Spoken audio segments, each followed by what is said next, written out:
And welcome back to AR's Tales, aka the ART podcast. I am AR Minabala, and today I am here with James Musgrave, prolific author of 35 works and the newly released Dancing Murders. I love the logo of it, love the little cover art. We're gonna get into that a little bit later. I already have those pages already up. James, how you doing? I'm doing great, AR. Thanks for having me. Oh, thank you. And really, I am just so excited for everything that we've been having a little email conversation throughout the week. Tete-a-tete. Yeah, having a great just a great back and forth on our love for flash fiction, the current climate and how it's affecting writing, the craft in general, and a whole bunch of other things that I cannot wait to dig into for this episode. But first, where can people find you? Website, there's the publishing company that you have, but for the people that aren't Yeah. in the know and listening on, where can people find you? Yeah, probably the best way to get there is emerypublishing.com, EMRE publishing.com. And then there's, they can navigate to my book series pages from there. I feature mostly the two series that I've had published, The Portia of the Pacific, of which this is the sixth mystery in the series. And then I've got another one older, the Pat O'Malley detective series set in 1860s New York City. So they can check those out too. Awesome.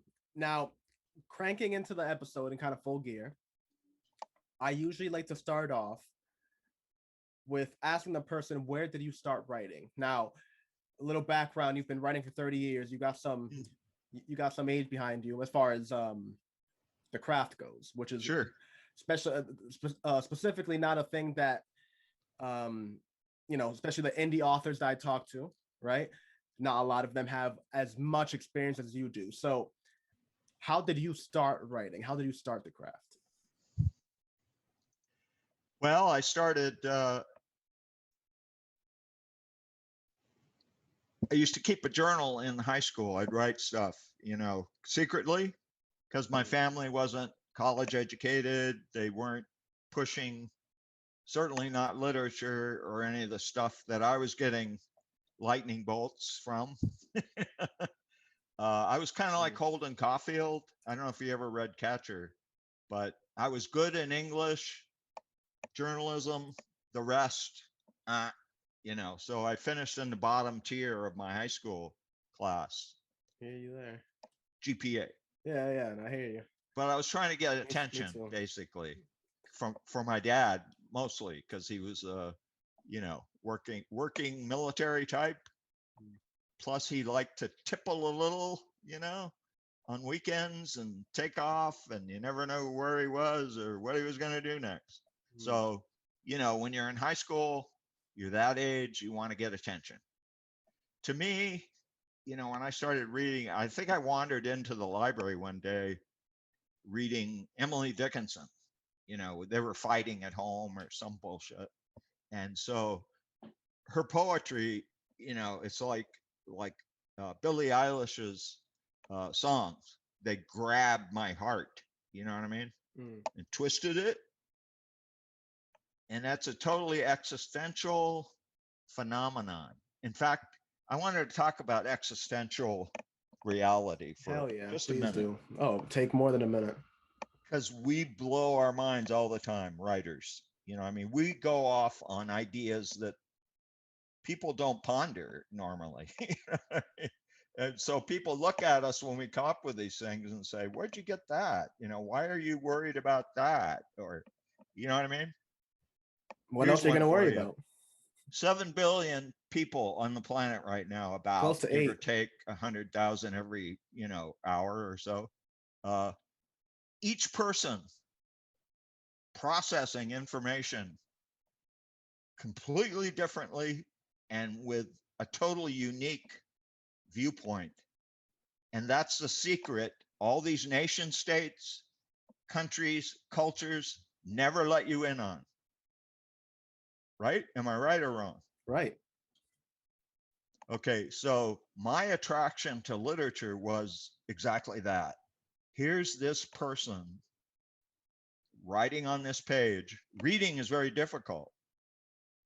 I mean, for a lot of people, I mean, it's a challenge. It's a white hot, as McLuhan said, it's the hottest medium that exists. Why is that? I'm going to ask you, because I used to be a college professor. Why do you think reading is the hot medium? Meaning it challenges you the most. I'm going to answer that with a quote. Okay. From Lemony Snicket, which was the fictional author of the unfortunate series Great. saga right now. And he said that there are certain people that can read The Art of War and think nothing more of it than a military trope. And there are people that can read the back of a mac and cheese box and understand the secrets of the universe. And I think that's why reading is it. The pier, it's the top of the pyramid, just because it's absolutely limitless. My favorite thing is to hear specifically podcasts about people that are really well into their craft, specifically comedians, because they always talk about the same thing, that they feel like their craft is limitless. Like even Bill Burr, like a person that I would put at like the top, or Joe Rogan, or whoever you consider. They say that they've killed, murder, as in crowd wise, right, making people laugh. Killed it. Yeah, they killed it. Who knows what they're doing, behind stage, but as far as comedy, as far as comedy goes, they're at the top of their craft, and even they admit it's like, no, there's no limit to this. I can keep going. I can feel it when I'm on stage. I can go even higher than this. And same thing as with reading, not only writing it, but just dissecting it. The amount of things that I pick up from the reason that I titled that short story that I sent you, The Death of Prometheus, the modern Prometheus, Frankenstein, the amount of things I can digest to that from this day, just, picking it up as I'm waiting for an episode to upload. I'll literally pick it up. My shelf is right here, just breeze through a couple chapters. And even then, the amount of times I read it, I'll still pick something up new. It's unreal. Oh, your mic went off. I can't hear you.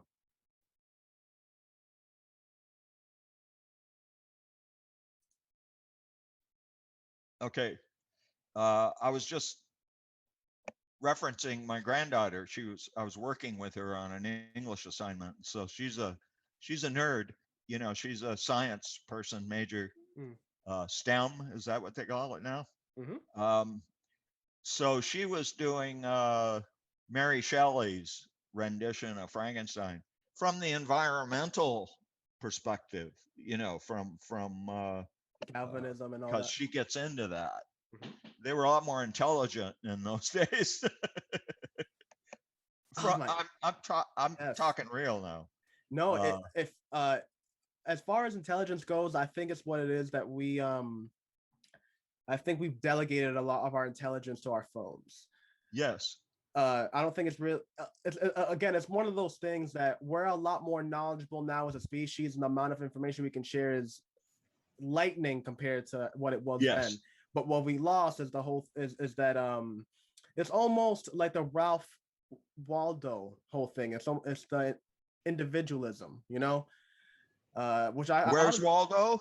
Or no, Ralph Waldo Emerson? Yes. Yeah. Oh, okay, cool. Yeah, I get it. It's the whole Republican. It's the whole like understanding the self and then being able to integrate the self into society. I think that's a thing that we're sorely lacking in today's generation, because we're just not having like an independence. Like one of the things that annoys me the most is the idea of memes. Now I love the unique ones, you know what I mean? But I hate the idea that, all right, let's say that this girl posted a picture and she looks cute. Now I can guarantee you every single girl on the planet is doing that pose now. Yes. Why? Pick another one. Just pick another one. It literally, you just change the angle, use a different filter, do something else. But we don't do that now. We just parrot. Like there's like no more thought. It's just parrot. You even go on the comment sections on like a favorite YouTube video or a Reddit post, and even the comments, you know what the comments are going to be. It's just people ready to just jump on the thing that a person said that last time that killed last time. Yeah. It's never ending. Yeah, I'll listen to, I like, because I still love youth, because I think you are our literal future. But I'll listen to TikTok sometimes at some of the young folks talking. They speak completely jargon. I mean, on purpose, because they think it's cool, right? Yeah. And I don't think they understand that if you get in the habit of that, because I always taught my students, it's okay. You can use jargon. You can use your culture, your bad English and all of this stuff. But you gotta know the difference too. That's what literacy is. You know what I mean? You gotta know where you came from, but you also have to know where you've come from. Yeah, like and advanced. Like Fury from Boys in the Hood, like the father of the protagonist. I mean, phenomenal character, and it speaks exactly to what you're talking about. He didn't speak as a person that wasn't from Compton. He spoke as a person from Compton with the same integrity, the same jargon, the same everything. But he spoke with a class and an intelligence that was unmistakable. And I think, again, that's something that people just almost purposely want to lack because, I mean, I don't know, you can go to a whole bunch of things, like entertainment, TV. I would say a lot of it points to music, honestly, because like mostly everything else is kind of like at least decent. Actors are put at least kind of like in an intelligent way because you have to like think about your role. Athletes are obviously athletic; they have to like maintain their body. But I think musicians are the only ones that can really like just be completely like, I'm doing drugs. And again, I don't want to sound like I'm an uptight. Hey, listen, I'm with it too, but the time and place, and more so, you have to understand of what like you're showing a kid. I don't know. Like I like to do my XYZ, but am I gonna do my X, Y, and Z in front of a 12-year-old?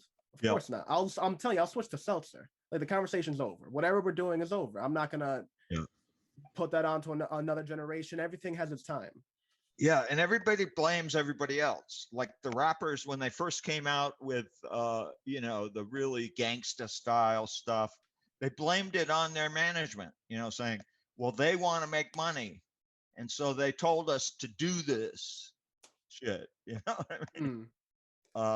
In existential terms, that's bullshit, because you always have a choice. Like Sartre says, you're condemned to be free. You know what I mean? It's a sword of Damocles. Yeah. Yeah. And that like just anyway. But that's we still do that. We still want to blame somebody. We want to blame anything but ourselves. We don't want to go inside. And that's what you and I have done. We had to go inside because that's where our gem is, our subconscious and our all that input that comes in every day. It's there for our asking. And if you believe Carl Jung and all those dudes and the spiritualists, get into Vedanta or heavy stuff like I do, it's even farther, that we get into. We could get into past lives. We can get into, other dimensions, other planes of existence. As a writer, I'm sure you feel the same way. That's possible. A single doubt. It motivates all of my writing. Yeah. It's truly at the heart of everything. If everybody on the planet, I really believe everybody on the planet knew that for a fact, they would change their life immediately. They wouldn't be so, dogmatic about everything. Not that I don't get that way. I do too. Exactly. It's part of being human. Yeah. I honestly just had this thought this morning. And I don't know why it sprung up on me, but honestly, I'm really glad that it did. And it was like if everybody's thought process, kind of like almost like a robot. I have an engineering background, so kind of How Yeah. a code thing would be kind of like everything is broken down. Totally objective. Yeah. Exactly. Everything was going down kind of like wake up, do this, blah, blah, blah. If everybody just added a line of syntax, maybe two, like the second or third step after, open eyes, fart, take your morning dump, Yeah. whatever it is. If you just added a line that says, all right, why am I feeling this emotion? Every Yeah. time you had an emotion, it would be in a completely different world. If people when they got anxious understood that they're getting anxious only because they don't know what's coming up, not because there actually is this impending fear or like this impending doom coming, you're literally just unaware of what's going to happen. So because of your brain liking to know what happens next, you're kind of like, oh, I wonder if it's going to go bad, but it's not gonna. That's literally all anxiety is. It's just not knowing. And Yeah. then same thing with hate. I mean, if most people understood that like their hatred in reality is just like a hatred that they have in themselves that they see projected in another person. Know what I mean? Maybe if you really like being like you really hate being lazy, like you're a motivated person and you don't like being lazy, and you see a person being lazy, you immediately start going, oh, and that's what's wrong with the world, and spewing all this hatred. Why? Because you can be you can be lazy, and you see that, and like it immediately like it's almost like antibodies attacking a virus. It's like, no, we got to get that out of here, but it's not. Like, relax. Everything, if you could just add a line of syntax, it would be completely different. Yeah, it's paradoxical. That's the deal. It's people don't have a good handle on paradoxes and handling them. They want to be completely binary. They want things to be either or. And it's a lot easier to deal with. Certainly the military. I grew up around the military. It's a totally binary world. You got your enemy. You don't ask questions. You attack. You become a machine, and that's all you're good for, man. At boot camp, you're scum. They build you. They tear you down to build you up, is the expression, I think, in most boot camps. And so, but not till much later do these guys ever decompress and realize exactly what they went through. You know what I mean? Because they're getting recruited by video games. You realize that, right? Now? Oh, yeah, and Transformers, and like Yeah. Saving Private Ryan, and like the what's the word? Like Totally unreal. yeah, like glorifying horrific human acts that Yeah. there's I can't remember, man. There was a video that went viral of a captain that had that decorated Yeah. veteran to the teeth animal, did like special ops and everything, and he came back in and he was heading a protest. And the thing that he was saying from in the rally, where he was saying that like, I've been in war and I know what war is really all about. It's not about us. It's about the rich just like trading resources. And like, and it was just like really a domino. It was like 100%. That's like literally when you play Risk and you're over there like, oh, I'm going to sink their battleship. Or I'm just going to like, Yeah. that's what they're playing. And what they're Yes. playing with are us. And like, I don't think most people really zoom out. They just see what's behind them. It's like, oh, well, my area is red and theirs is blue. Yep. What's up? You come And over the here, you gotta kill media you. certainly picks up on that and gives all the, symbols that will make us comfortable. Oh, they're red, they're blue. Yeah, I can understand that. Not that you have 50,000 different opinions and realities going on in the same community. No, we can't talk about that. We can't talk about people that have different opinions and different ideas and different ethnicities and squabbles amongst themselves. And don't get too close with your microscope, the media says. Yeah, Pull back broad for some reason. Yeah, Pull back.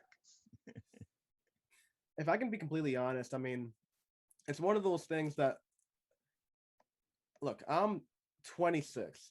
I don't know a damn shit. But if I can piece together this, I really can't, with all honesty, consider that a group of adults that have double my age haven't come to the same consensus. So there has to be some level of bullshit going on. Yeah. Yeah. You know, Yeah, it's I don't and have that much of an ego to think that I'm fucking a genius that like cracked the code. They have to have cracked this code too. So what's going on? yeah, I mean, if you explore it as much as I have, and if you've read a little of that book, you know that I get deep into philosophy. But the idea, you know, the chutzpah is a good Jewish term. You know, that the pride that we have to think that we are the dominant species, even. You know what I mean? Mm. Yeah, I mean, like, look how happy a dolphin is. I mean, We're like, not. you really think you're that happy? I mean, like, you really think that, like, you know, you really think this is the height? I remember I tried to have this argument with my sister, and she would not hear it. She was like, no. I mean, like, obviously humans, and I was like, listen, and obviously there's a part of me that agrees because I'm human. There's no way I'm gonna not fight for that case in some degree. But at the same time, you can't have a little humility, zoom out. You know what I mean? It's like, Yeah. like look at a whale or like look at like a dolphin. Like you don't even know. Look, everything that we do is quote unquote just to be happy, right? They hit it. Yeah. They don't need plastic. They don't need Netflix. They don't need anything. They just live and they're happy and they live long lives. Well, everything honestly, long life is perceptively. A fly has a long life too, if you ask a fly. Which is kind of like a funny joke if you think about it. So if you were to time a maggot to a fly by like 40-minute mark, they're probably already kind of suicidal. Exactly. Like, when will this end? Yeah. um, nah, and my God, I really do.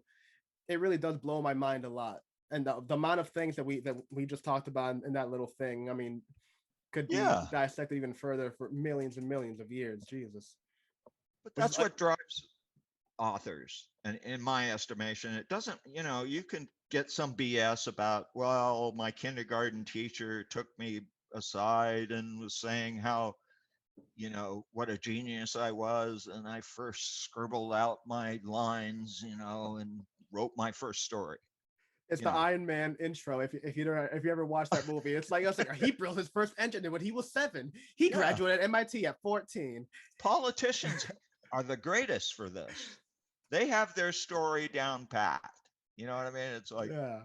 I was just learning from my good friend of my son's girlfriend is a teacher, psychologist. She wants to do it full time as a, you know, um, advisor. She's talking about memory, and the latest information on memory is that it's it's not, you know, anything dynamic or electronic or any of this other stuff that we kind of compare to a computer. You know what I mean? A Hmm. database and a storage.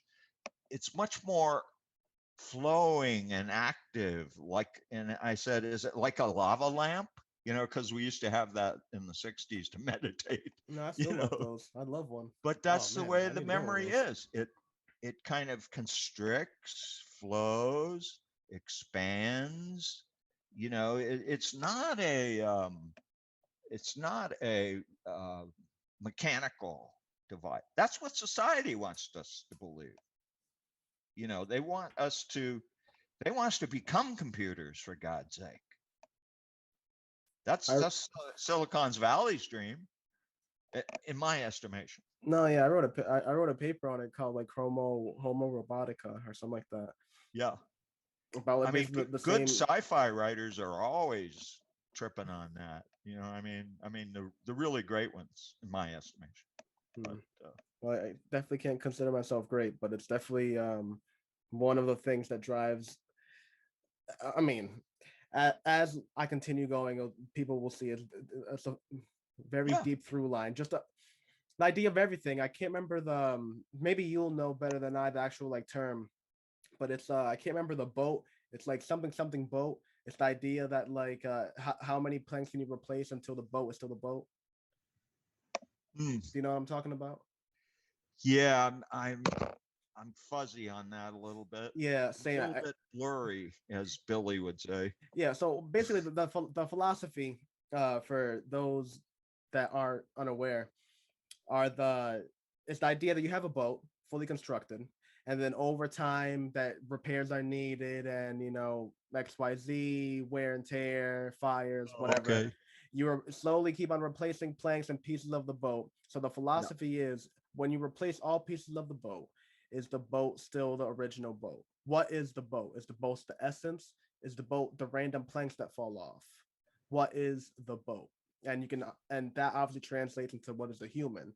If I get an iron lung, an iron Exactly. hand, iron arm, when do Actually, I go? Vedanta has an answer for that. It's that everything is malleable, even in subatomic levels, which physicists have discovered. In the It's quantum? yeah, quantum, string theory and all that. But the Oh my idea God, string is theory. that the Vedantists for thousands of years have known, the fact that everything changes every second. We are entirely new beings. So I'm not really growing old. I'm just kind of decompressing, from my years, however long they were. But age is relative. Some people are old souls. We call them geniuses, you know, but who's to say they're not just a compendium of thousands, millions of different lives that they've lived, I consider that. I believe in that same thing of reincarnation. And Yeah. I you mean, know we don't what? know. I'd like to talk to you about that for a second Yeah. because were you born with the idea or was it an idea that you stumbled onto it? You see, my mom was a hippie, Yep. is a hippie. She kind of instilled those ideas in me, and then I kind of ran with it from there. Yeah. But when I try to explain the That same, we come out and of the earth rather than born into it, right? yeah, and then when I kind of melded, my engineering and like philosophy and all those things in order to capacitate that logic and expand it a little bit more, and I Yeah. would explain it to my friends. There would still be a couple of them that would be like, still like don't get it. Still like seems like fairy dust to me. And I'm not knocking them by any degree because there's a part of me that also believes it's fairy dust. You never know. Yeah. So just considering that, I always wonder if my I guess not culpability, but if my susceptibility to Yeah. that philosophy was instilled to me at a younger age, or is it something that Yeah. I you think can mature I into? really believe this. I think, only you know you. Mm. And all you can read all the philosophers of all the ages. It boils down to that. To thine own self be true. Now, who you are, who that self is certainly endlessly debatable. Are you the self of your creator? Are you the cosmic self, the cosmic whole? Yes.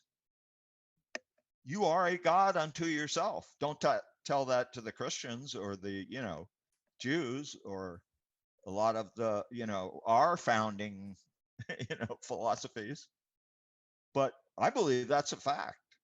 I believe we are the cosmos, and that's what makes us so powerful or potentially powerful. Let's put it that way. Mm. We are literally powerful if you want to count all the weapons we've amassed and, all the diseases we're spawning, and the tearing down of our environment that these other nations that were living here before we came said, it was like the forest fires that we have in California, the American natives, the natives here, you're doing it all wrong, they try to tell us year after year, you can run it a different way, the trees and the land, but we never listen. We never, like an author will listen at least. We're taught as journalists and authors, that's all we have is listening to others, listening to our environment, listen to fellow creatures, observing them and learning from them. We used to be that culture before we became industrialized, and brainwashed by variety of competing enterprises. It's because I don't know if you ever read Diamond, the guy who's professor at UCLA. He Well, I'm wrote unaware. Collapsed, about how civilizations rise and fall and whatever. Anyway, but he was saying the perfect society that he's ever found, meaning they do the most with the least, was Papua New Guinea, the tribes. Hmm.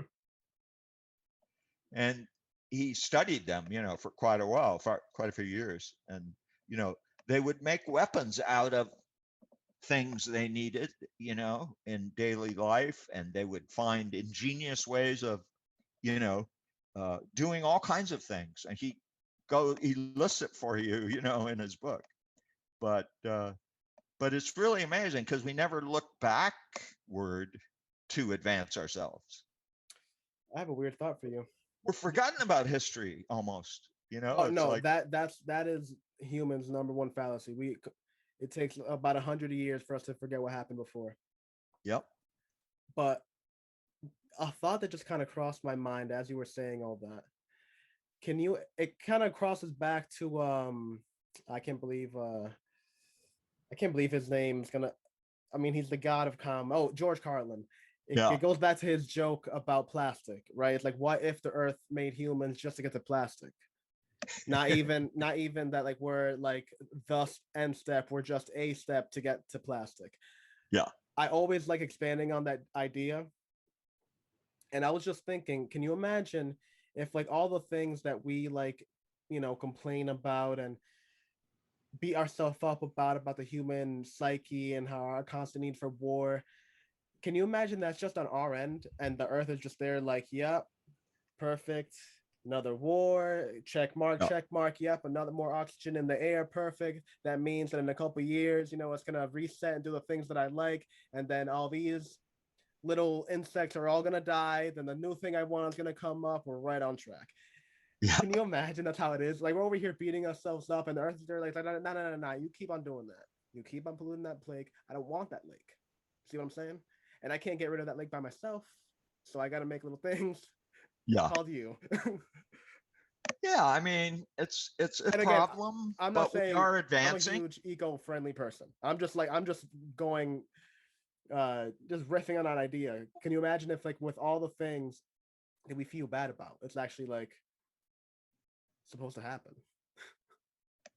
Sure it is. I mean, whatever alternative do we have? None. We have no. Life is everything. That's it.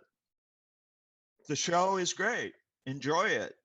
I like the Vedanta idea that it's all a drama and there are so many villains and so many good guys, and it's programmed for, Brahma, the one God, the creator God, whatever you want to use. But that he's having a ball watching us. You know what I mean? Because we are the show, like Shakespeare says, the play is the thing. So, All the world's it stage. keeps repeating itself. The bad guy wins a few, not too many though, because you got to keep the show, interesting. And that's what it is. It's an entertainment for somebody. And we take it so seriously that we kill each other about it, but it shouldn't be taken that seriously. Yeah. We take it a little bit too far, I always talk to my friends and they always look at me like I'm the biggest hypocrite in the world, which I'll give it to them. But I always say that conviction, it truly is the most dangerous of human, like, elements. Now, you can have good conviction that a person can really believe in their ideals, and you have glorious rebels and, like, the brave hearts of history. And then you have the majority, which are people that are really convicted into this idea that even if it starts off good, it gets corrupted just with time and power and you name it. Like, literally, you name it, you write it. That's the story. That's the whole thing that writers do. You write it. Like, what happens? Because it's a common trope, just like you said. It's the bad guy wins, good guy gives a few punches, the story continues. Man, if I can be honest, it's actually that little thing that you said is actually what helped me get through. God, I hate kind of like talking about this, but I'm already here. Yeah. It got me through like a patch in my life where it was just like, no matter what happens, good or bad, I mean, the show's decent. You know what I mean? Yeah. Like I just hit like a point that it was like, no matter what, like even if you're complaining, like it's kind of funny if you zoom out, you know? Like it's just Yeah. not funny at the time. But if you think about it, like in the essence of it, it's hilarious. So like, just like, you know, keep watching the show. Like there's nothing to complain about. That's right. Yeah. And I think writers see that. Maybe we're shamanistic in a way, you know, we have to get off alone Well, not all of us. from the tribe, you know, to understand these things. And so that's the deal. You know, we got to come back and give them a positive message out of it some way, you know, but not pussyfoot around. We got to show them the whole picture. I like what Kurosawa used to say, the filmmaker, you know, that you cannot avert your eyes if you're an artist. You know, some people, oh, I can't see that, you know, or they go to a horror movie. Oh no, they walk out. You know, I can't stand horror. You know, an author can't be that way. We have to take in the horror, dissect it, play around with it in our minds. You know, is there a story there? You know, can I use that? Can I? Oh my God, You that's know a what I mean? genius. Can I?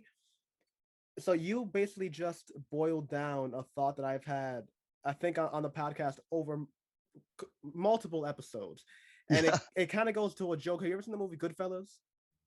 Yeah, yeah. Okay, so do you remember the scene when Henry gets woken up by his wife and she's holding the pistol to his head and she's crying, yeah. right? She's So really confronting him. Yeah, and she's really going, and he's just like, babe, it's okay, I love you. You're right, just ever so calm. And then he finally gets like the drop on her, and you know, like the you know, the energy changes, right? Now, me, like I would assume a lot of people, just seeing a woman in that type of distress, it kind of makes your stomach kind of do a couple, you know, twist up and whatnot. So like I remember when I first watched it, it was like you. I didn't avert my eyes. So it was just one of those things that it was kind of hard to watch. Yeah. The first few times. When it got to that fourth time, though, for whatever reason, I was now able to just view it in a different light. And right after she does her, like, you know, right after they have their little thing, and he walks in, like, I gotta get this from home. I gotta deal with it in the streets. I gotta deal with his home. And right, or that whole little thing, and then he just like leaves her and like goes, and she starts crying, and she goes like, "I'm sorry," right? So that little sound bit, I then use that for everything. I just like started thinking, it was like, all right, imagine being that impactful over any little situation. So like my roommate comes in, and it was like, hey man, did you take my yogurt? I'm sorry. You know what I mean? Yeah. It was just like right then, it was exactly what you said. It was like you're able to like to channel a thing that maybe you didn't even like, and then turn it into something that kind of is that you do like. That's right. Yeah. And you know, and that kind of segues into our critique, you know, about political correctness, I think. Oh yeah, please. Because people, if you, what you as an artist, you have a multitude of dimensions that you're working from. You know what I mean? You've seen it all and read a lot of stuff. You know, you've read philosophy, you're educated, you're an autodidact. I don't care if you went to college or not. That doesn't mean shit to me today. Excuse me if you went to Harvard, Princeton, or Yale, but that means a lot to a segment of society, you know. However, it doesn't mean a lot to me personally. I mean, just turn on the news. If you think titles matter anything, I think you should reevaluate your assessment. Yeah, yeah. And so, but the idea that you were saying, you know, that we create the problem as authors. I don't know. Do we? Do we create the problem in society? No, I don't think so. I think we point a mirror to society, and they get mad at us for being honest. Well, that's what I happen to believe, but but people want to pigeonhole authors today. Um, they don't care about the drama going on, with the good guys and the bad guys, and you need to see the whole picture before you make a judgment. They just go, no, we can't have that. Oh, he's talking for a woman? Uh-uh. Hmm. You know, I guess it all depends on the world building that you do. I mean, Game of Thrones literally killed a baby in front of you, and it wasn't canceled.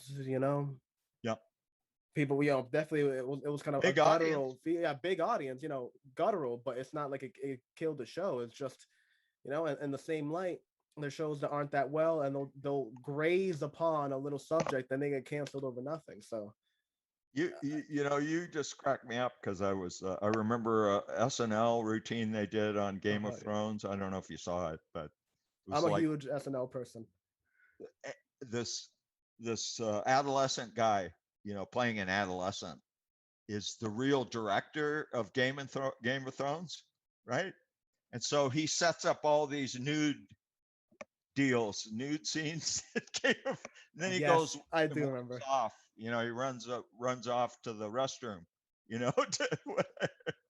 So that's who's really directing Game of Thrones, on the TV channel. I thought that was hilarious.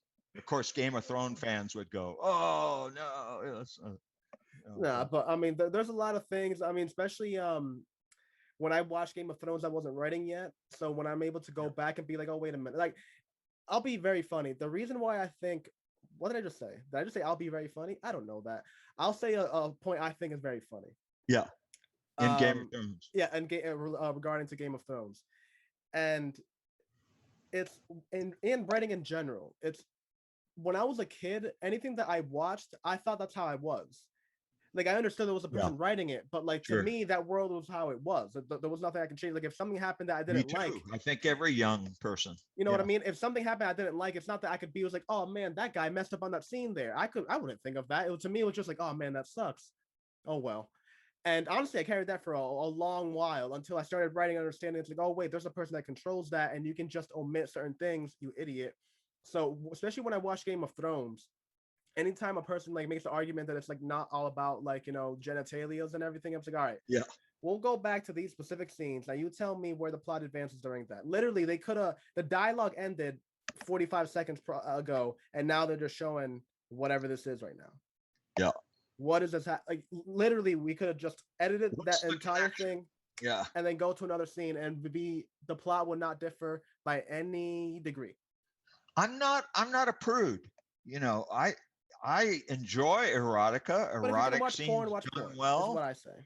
Yeah. Just watch porn. Don't bullshit me. It's like you were talking with Gans, less is more. In many areas of erotica and the idea of the mind filling in the gaps, you know, um, the But turn of the mostly you don't screw. pay. Turn of the Screw is a perfect example of that kind of writing. A psychological drama. He never tells you the big ghost, appears and um, gives you elaborate description of what's going on. It plays in the back of your head.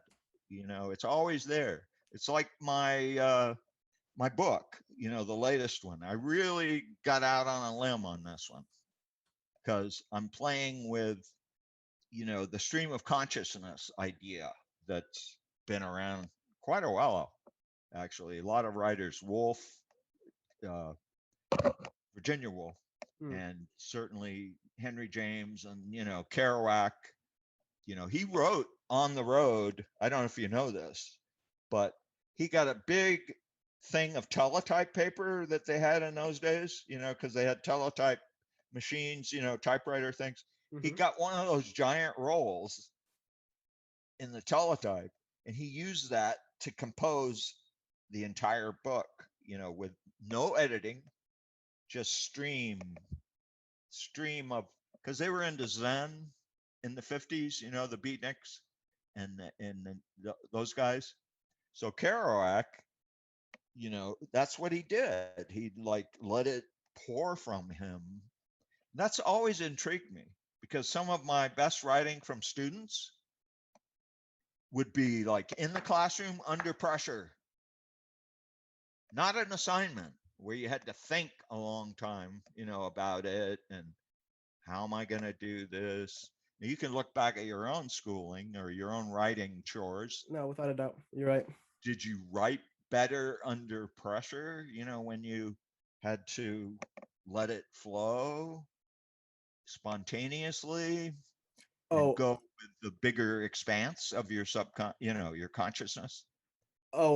without a single doubt, I agree Yeah. with that entire sentiment. It's a thing that I've told my friends a couple times, and they always kind of look at me like I'm, crazy and like I'm a hippie. But I really feel like there's certain parts of my writing that like it doesn't feel like it's like from me. It Yeah. really feels like it's just like being like, I don't even know what like beamed.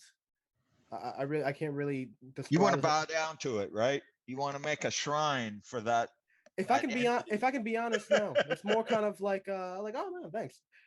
Because I guess in a certain way, I guess just because I feel like I guess I have like a deep connection to that type of energy right now. But if it were ever to go away, then yeah, I would definitely build a shrine, Yeah. like whatever, a museum, I would feel dead. whatever.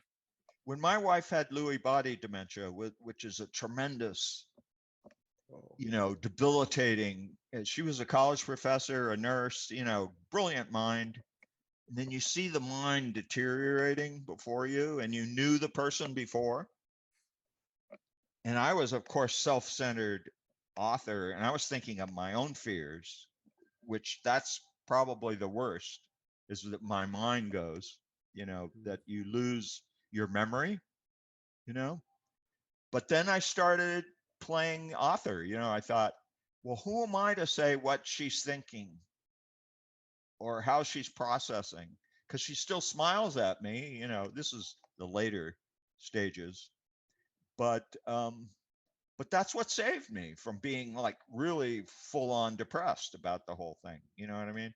It's like, who the fuck am I to say what she's thinking and feeling right now?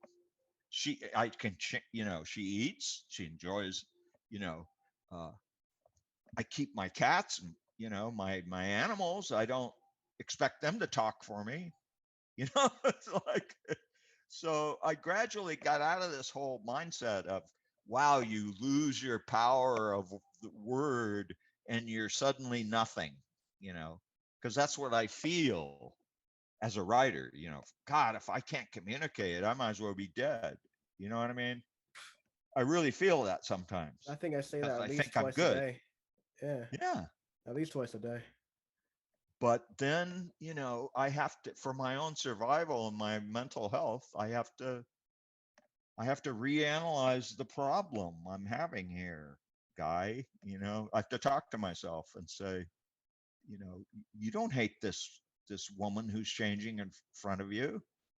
She can't help it.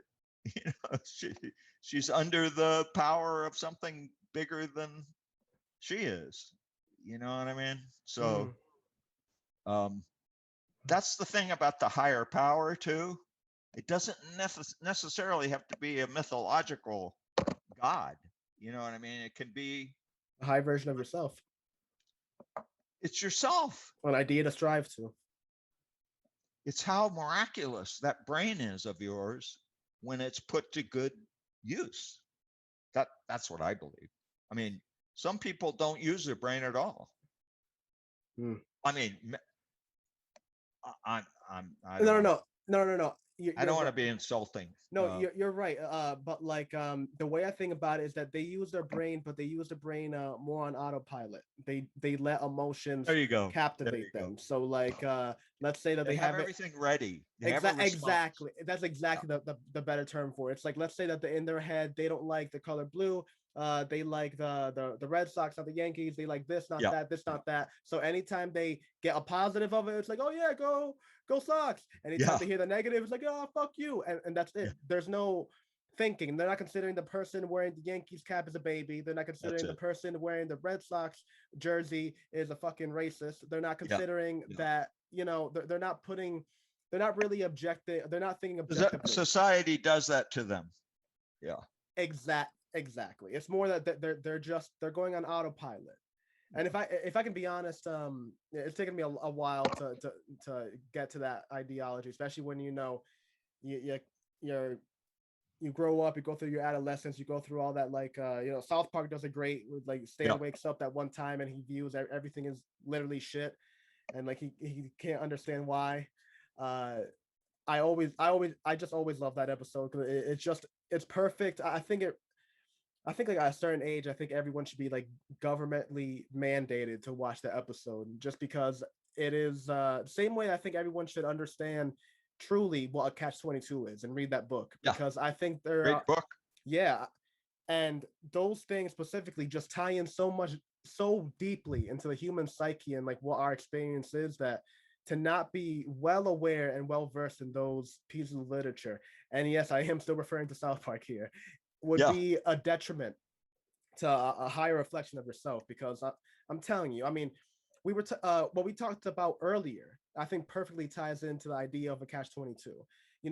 Life is a paradox, and if you can't comprehend that idea and not get depressed about it, there's a lot of people for whatever reason, when they hit a certain tier of philosophy, that they think that's like depressive, but it's like nothing is depressive if you allow it, and everything can be positive if you allow it. So depression is your mind, your emotions. What did the Buddha say? Pain is guaranteed, but suffering is optional. Right. Now, segueing into some of your work, because I mean, we can talk about this stuff for eons more, and I am way prepared to do so. But to go into some of your work, can you walk me through? We're kind of preparing them for my work. Which is what I always say. Every so often, a friend of mine will comment and it was like, man, you talk so much about XYZ. How is that related to writing? I'm like, listen, if I talk about how I like bagels in the morning, that's related to writing. Everything coexists. Everything matters if you line up the dots. Exactly. We make the connections. Exactly. Think about it. When you watch a TV show, and like, when you're really into a TV show, and they take the bite of the bagel, but you're in season 3, so you understand that bagel is a reference to his mom doing XYZ. You can understand the art of that, but you can't appreciate it in your own life. It's like, dude, zoom out a little.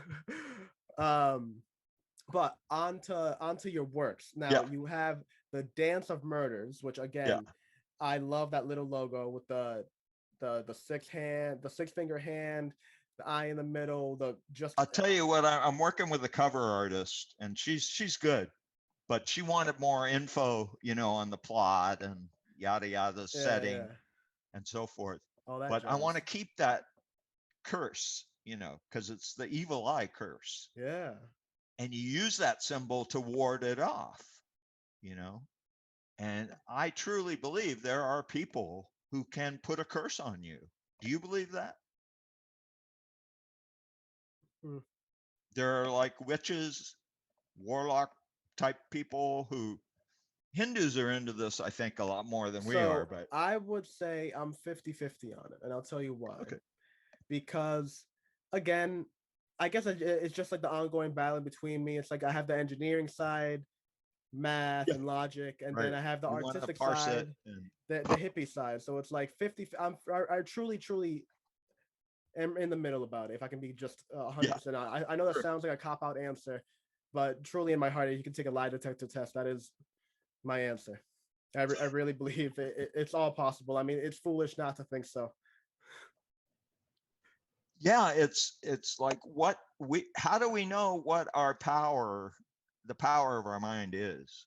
Especially with past societies. I mean, think about the height of Rome and Egypt, to the point that X, Y, or Z amount of layers, and we don't even know the true height of Egypt. The Sphinx is older than we even understand, and we already know it's old, and we still think it's older, even older than that. We're talking 25,000 years. Yeah. What were they doing? Further than anything like that. So I really believe that society has been resetting, And what we've done now is that we just deviated. For whatever reason, there was a fork in the road when society reset, that instead of going the spiritual route, we went the Yeah, technological route. exactly. The industrial revolution happened. We started messing around with pollutants and making Yeah. electric cars and messing around with electricity, and that's definitely cool It's cool. in a Yeah. certain aspect. But the idea that we can look back at past societies and think that they're lesser, it's like, listen, above the tomb of pharaohs, there are 70-ton bricks that Yeah. each stand at 45-degree angles with Yeah. no suspension. Yeah. We can't do that today. And you're No. going to call those people stupid. Maybe they just had a Exactly. different idea of technology. Maybe their advancement was a spiritual. Instead of going to Google for the answer, they went to their shaman. And if we're completely Exactly. honest, it was probably the same crapshoot. Yeah. Yeah, it's it's relative. And so what I was playing with in my book, and she was trying to get on the cover, is that I use kind of dancing as a metaphor, not only for the aspect of a literal murder that takes place in Tijuana, but the idea that we all do a dance. We're all literally dancing all the time. It's just we're not getting the music, to do it, but it's really there. That's all we do is we dance around things. We try to be attractive. We try to smile the right way. We try to be our persona that's ideal for that moment in time at work, or being a family member, or we put on this face, right, to the world, the drama. And underlying that is, like you're talking about ancient civilizations, is the netherworld that's always showing us, slapping us down. Who do you think you are? Who do you think you're fooling about these things? That it's all about making money. See, that's my theme in the novel also, is that we were founded on a greedy culture in the United States, that's all about power and using other people to do your will, to make you more powerful and richer. We didn't originate the idea, though. We just propagated. We combated. The way we combated that is with our mythologies, with our mysticism and spiritualism, and it was much more prevalent during times that were so nakedly aggressive. You understand what I mean? It's 100%. A comedian has a perfect joke about it, that like the reason why America is so invested in going into Muslim is because you can't sell to Muslims. You can sell Nikes to a Christian, no problem, because they can fuck around Monday through Saturday, on Sunday forgive themselves. But to a Muslim, they're always on that eye, so they can't just easily, in their own religious, and obviously there's people that, and they want to barter too. Yeah, and there's certain sects that are more pious and more strict and whatnot. But just on my own thing, and if I'm ignorant, I'd love to be called out. I'll be happily to take that and grow with it, right? But from what I've understood of it is that they just can't, they if they say no pork, it's not that they can just go on Sunday and get forgiveness for it. It's no pork. If the Bible says no two textiles can be worn at the same time, they're not fucking around. So they can't be as easily sold to us as a society. So like his joke was like, that's why America's so invested into going over there, because you need to make sure you get that money. You can't let any change roll out the sides. Yeah. That's why all our newspapers and all our headings is all about what people are worth, money-wise, rather than who they are. You can go years. You know what's killing me? And it goes and it ties into your TikTok bullshit. You know what? The amount of TikToks that I will see that will be one poor person talking to another poor person talking about, oh, yo broke ass. I'm like, wait a minute. Everybody in the situation's broke. Want to know how I know you're broke? Because you're not. Because you're being recorded. Like, even if you have like a lot of money, you're not rich to a Rothschild. Yeah. You know what I mean? Right, like even like the musicians, they over there, it's like, oh man, they're driving around in a Bugatti. Listen, that is literally chump change to the people that are really making decisions in life. Sure.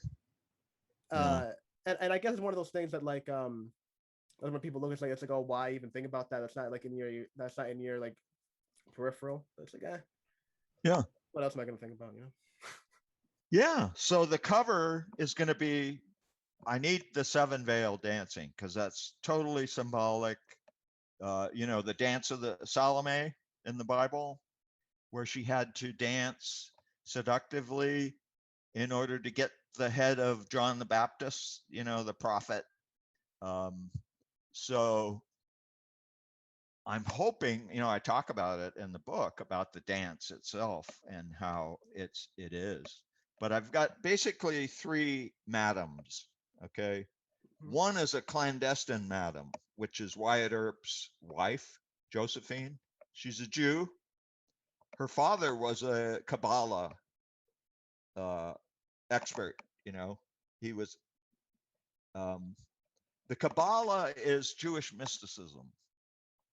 Okay, it's the closest thing you can get in Judaism, to the Eastern philosophies, and the more mystical, hippie stuff. Taoism.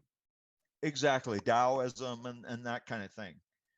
And that Yahweh, the God, the one God, the Jews are monistic. And actually, my wife turned me on to this whole thing, because she used to lecture on Bible as literature. But the Jews at one time, in their earliest formative stages, when they were really tribal, had a female consort, for Yahweh, male, female, right? Mm-hmm. That's like the ancient religions, the Hindu and the Native Americans, that there's always the goddess there, that balances things, Mm. in the hierarchy. Some people even make the argument that that's why the Jews are so nationalistic today, because it's all powerful males running the show. You know what I mean? Militaristic all the time, looking for, using drones to kill the Palestinians, and using high tech. You know what I mean? It's very one-sided, dimensional theocracy in Israel right now. So I'm just letting my mind go wander a little bit because I lived around Jews a long time now. So they have these arguments, about the nationalistic versus the religious idea of Israel. But I was playing with the idea that Jews have always had problems assimilating anywhere. Okay, I know that for a fact. But that they tried to work around it in certain ways. And one of those ways was, through the Kabbalah, because people are always open to mystical ways of seeing the world, excuse me. Spiritualism in the 19th century was really popular. Lincoln and his wife believed in talking to the spirit world. A lot of famous people. You're talking about Sherlock Holmes. What's his face? Who wrote it? Doyle. He believed you could talk to the dead, and he was total. Which you think of Sherlock, the scientific-minded, detective, so rational and so forth. Here, the author was into all this far out, mysticism. I always found that interesting. It's actually pretty believable. I mean, it's like knowing that Dr. Seuss was a decorated war veteran and lived a very well, there's a lot of traumatic things throughout his life. Like if you kind of like can boil that down to and consider what he must have gone through, and then consider that when he was done from that, he wrote things like Cat in the Hat and Green Eggs and Ham. It speaks a lot for his character. Same with Roald Dahl, who wrote Charlie and the Chocolate. Yeah, he got brain damaged. Oof, but those books are dark. What? I mean, those books are they're theocratic, whatever. You understand what I'm saying? they're it's an allegory to the Bible. I mean, even the Slugworth character versus the Willy Wonka character, it's God versus the devil, but Mm-hmm. more in the way that the Jews thought about it, which I always thought was so interesting. I have a Catholic background, and Yep. obviously, like the devil is literally the epitome of evil, right? The exact opposite. You know, it's like, oh, he's the devil. It's the worst thing you can say. But then in my 20s, I had a friend that was telling me that like his sect of Judaism, which isn't the sect of Mm-hmm. everybody's, but his sect of Judaism, believed that the devil was actually a servant of the God. Mm. That there wouldn't have been like that God had actually planned the original sin of human. That there wouldn't be humans without original sin. Like that was all in Yes. like it was all planned. And like to hear, because he showed me some videos about it too, because I was just really interested in the subject. And to hear rabbis like talk about like and then break it down like a philosophy, it's like, nah, think about it. Like, why would God all knowing leave, like, you know, give us curiosity and all these different emotions and then put a fruit right there called literally the tree of knowledge and be like, nah, you can't have that, and expect us not to have it with literally eternity on our side. Eternity. Yeah. Yeah. I mean, that's It the makes whole no thing sense. about Kabbalah is that it literally brings the mysticism into your body. You know, the way Kundalini yoga, you know, where you have the different chakras, and well, they put the tree of knowledge right into your body, you know, the mystics of the Jews, so that it becomes more existential in its mysticism, Mm. rather than having, well, Jews aren't big on icons anyway, you know, they're almost like, you know, what Lutherans, you know, when Martin Luther ravaged the Catholic Church, you know, in Europe, throwing down all the statues and the idols of worship, you know, in the rebellion against Catholicism. Well, Jews have their same deal, you know, so do Muslims. You know, you don't want to make images of God or, you know, any of that. So they came up with the mystical world, you know, the Kabbalah. I guess the Muslims have Sufi, you know, the dancing, the whirling dervishes, you know, that's Man, their I really wish mystical. I was more well read on Yeah. the subject. Anyway, it's like it's so fascinating to me how um, philosophies converge. Really, you know, they connect. If we just pull out of our religious myopia, you Mm. know, that society is always planting on us. You know, this is the one true way. You know, this is whatever. I guess it's a collective stream of consciousness, kind of bringing back the subtopic before that we purposely ignore. If I were to just consider and put like a name on it, if I had to, because you know, calculus, something as, you know, crazy as calculus was invented by two separate people around the same period without either of It them was in a knowing, pandemic too. yeah, whether neither of them knew what they were doing. I mean, like that's like me finding out there's a person in Russia with my glasses doing a podcast talking about right. Yeah. It was the same thing.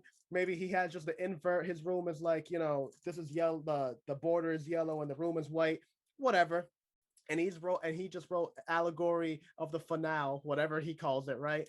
And it's exactly the same book. I mean, the chances of that, but then Yeah. it had Yeah. there's real life. Well, I'm not, you know, this isn't a myth. Sure. It's not like this happened. So I think it's one of those things that, like, you know, I mean, and it brings together the previous point with Prometheus. I can read Mary Shelley's work, and she'll hit on topics that I feel in my chest, behind my Yeah. heart today, Yeah. Yeah. because these things are evident, have been evidence. It's the beauty of writing. We speak to the Yeah. human experience, and that is timeless until there's no Yeah, I humans. think, yeah, and what I want my readers to do is do what Alexander Pope said, you know, that you leave your ego or your bias at the door when you come into my place. You Mm. know, just you're entering another person's head. And literally in my case, you know, because I'm channeling these three different women, and I'm also channeling Wyatt Earp and his sidekick, Lucky Baldwin, which to me, that was hilarious because if you know history, Lucky Baldwin, Elias Baldwin, was he's like the equivalent of a, multi-billionaire today, in 19th century terms, money wise. I thought I knew history. He was named Lucky because he was up north during the gold rush, actually just after the 1850s in San Francisco. Damn, I need to read about this time period. Fucking damn it. Sounds so good. Struck it rich by silver mining. He bought stock when it was going down because they were having, stock problems, and he just lucked out. Same story as today, GME. Exactly. So, but the guy was a down home, Midwestern guy, just your guy next door, get drunk with, this type of guy. So he pals up with Wyatt Earp, he's a gambler, but he doesn't gamble too much. He knows to let his wife run, a lot of the business stuff. Good decision. Because he's not a negotiator. But he pals up with Lucky, and I put them together for a reason in my novel, because I just thought, what if a guy like Trump was just a sidekick type of character, to a real macho guy, it's like Trump was. To me, I don't know if you like Trump or not, it doesn't matter, but he always struck me as a guy that loved the idea of being macho and being tough and kick your ass and do this and do that, but he wasn't a real one. Because if you look at guys who could really do that stuff, they're usually soft-spoken, mild-mannered. They don't have to talk. Polite. No threats, because there's no point on threatening. If they're going to kick your ass, you're just going to go over there. Exactly. No question, no commentary, nothing. You're not going to talk out your way out of this. Hands. Right. Throw them up. Bada bing, bada boom. Yeah, bing, boom, bow. And like then just walk out. In Goodfellas. Yeah. Oh my God, Goodfellas. Quiet. Now, where are we here? Anyway, so Lucky is the loud, obnoxious drunk who wants to be a macho, but he's never going to make it. He's a sidekick. He's a showman. And so that's what I wanted to do in that whole section with Lucky and Wyatt. I hope I pull it off. I mean, I want the reader to pick one of those suspects, certainly for the mystery aspect. But I also want them to be entertained by the lanes they go down. You know what I mean? The minds that take over their mind. Because that's what we do, right? When I was analyzing, for 75 years of looking back, I said, well, every time I write, I'm entering somebody's mind. I'm occupying their space and their thinking. And so I want to give them something to think about. And then the teacher part of me also wants to teach them something. If I have a bias, it's that if I'm not learning something when I'm reading another person's work, I get bored really fast. I mean, no matter how the description is heart pounding, and this is what gripes me about a lot of the big selling commercial fiction, is that somebody coached them and said, okay, we have to start this off and they got to be in danger. They have to have their heart pounding and doing this and whatever. In Act 1, it has to start off by this, and that. By Act 3, you already have to have at least 2 conflicts and 4 resolutions. And this is this. Oh, and you have to make sure to have proper representation, because if not, you know how it is. It's like, all right, dude, I hear you. Exactly. Even when I was watching the Billie Eilish documentary, and they were talking about that. They're talking about the key word was accessibility. That's a new one for me. That's the one. Yeah, it has to be accessible to the widest audience. At least with authors, we have an audience of 1 at a time. It's like, We Uh, occupy their head. oh, I was thinking that like usually like that like the only thing you have to really worry about is like being proud of your own work, and then like if other people follow suit, then like, great. But for the most Exactly. If part, they like it or don't like number it, or one, how are yeah, you responsible for that? I'm not. I yeah, can't. I like can't get in your mind and say this is the way you feel. yes. No. I made the argument. I had an author on a group cast I had on Sunday. She was expressing her dismay over some reviews of her book that didn't go her way because she felt that the people didn't get a character she wrote. And I Mhm. remember, I was trying to say it was like, that's not really up to you.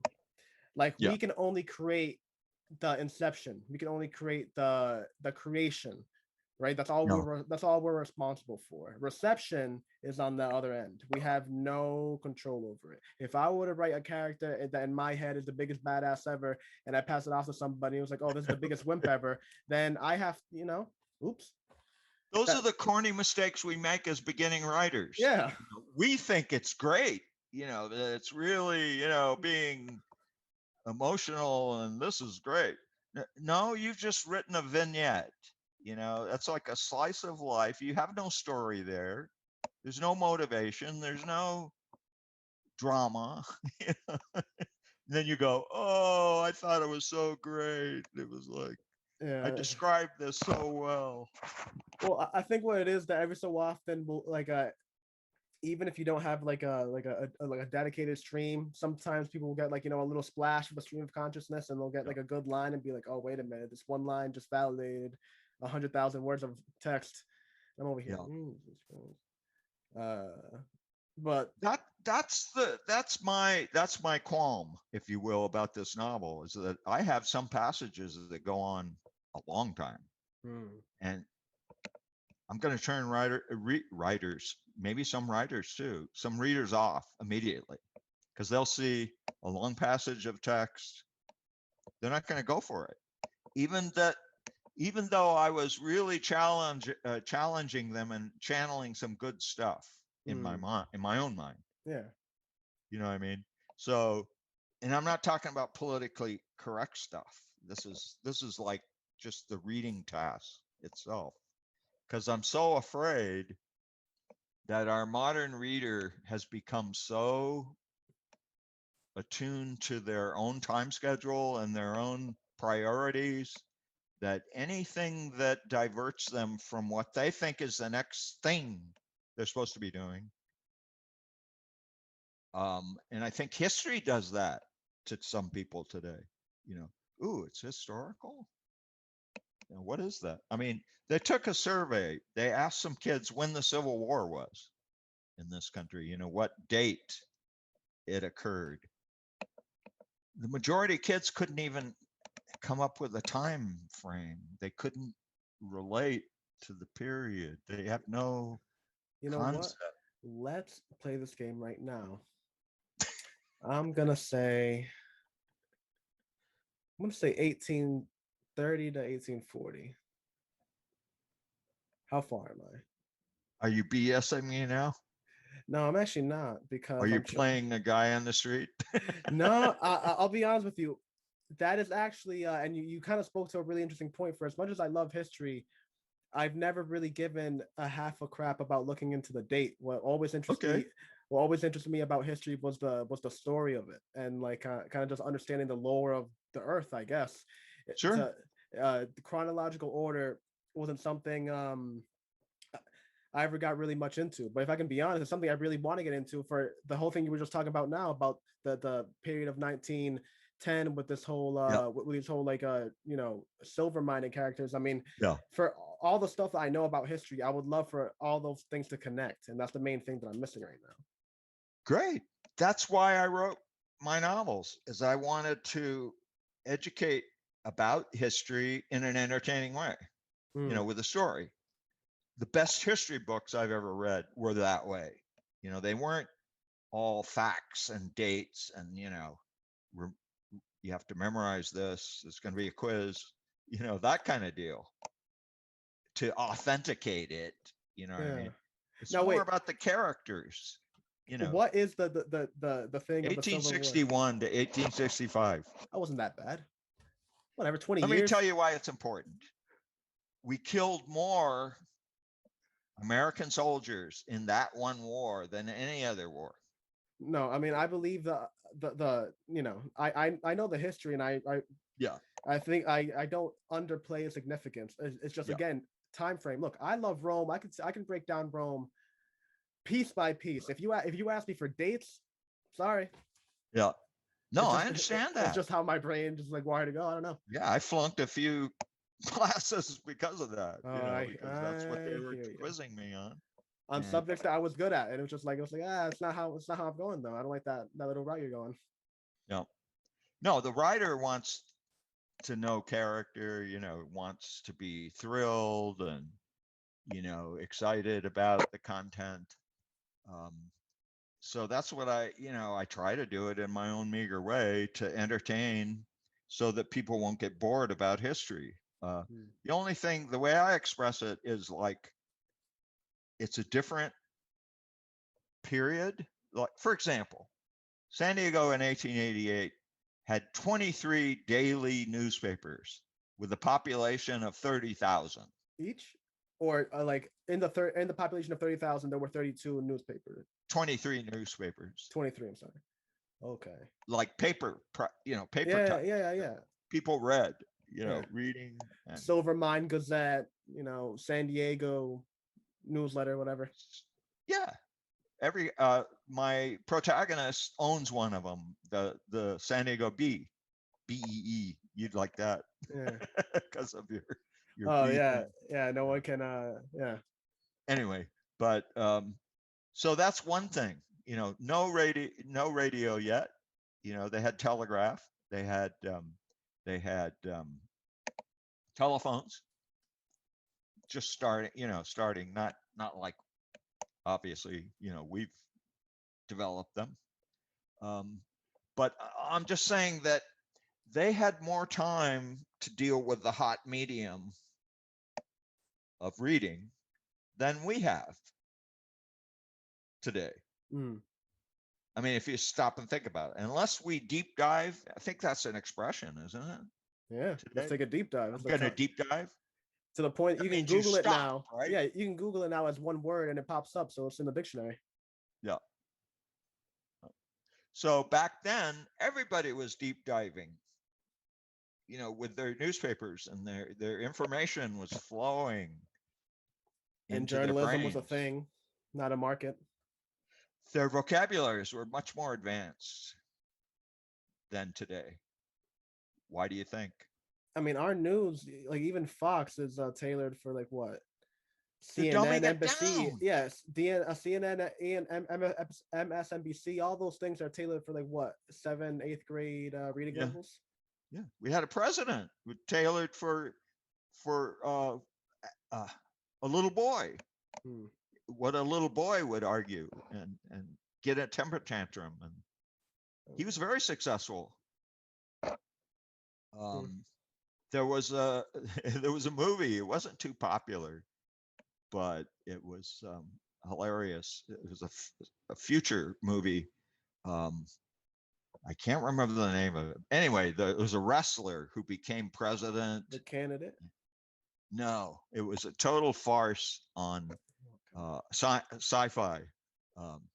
Sci-fi. Okay. Yeah, set in the future. The president of the United States becomes a wrestler. Idiocracy. Right. Yes. Right. Yeah. Exactly. Have we become? That's what I keep asking myself. Are we the idiocracy today politically? And we've got a doddering old guy who can't string 5 sentences together as president right now. That we're convinced is the better choice just because his tie is blue. Right. I'm telling you, I just don't get people like again, it's one of those things that I feel like people just can't zoom out. So if the government was a person, right, it would take about 2 weeks for you to figure out that's a toxic person.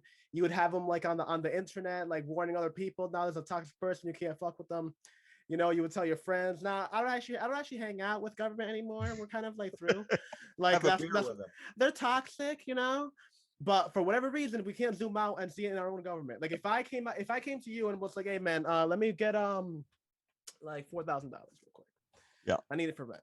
And I came back next week and I was like, "Hey, yo, listen, I'm gonna need 4,200 this month." It's like, "Oh, why?" It's like, "Oh, because I need to repair XYZ." And you look outside to repair, and if anything, the street just got worse. And you're like, "Wait a minute, Yeah. Yeah. what are you doing?" And it's like, "Oh no, but we're spending money on that sniper over there in the corner to keep you safe." And you're looking around, it's like, safe from what? Right. And it was Right. like, no, listen. It's gonna be 4,200 this month. Are you gonna not pay it, or are we gonna put you into jail? And you're like, Yeah. I'll do what you say. Yeah.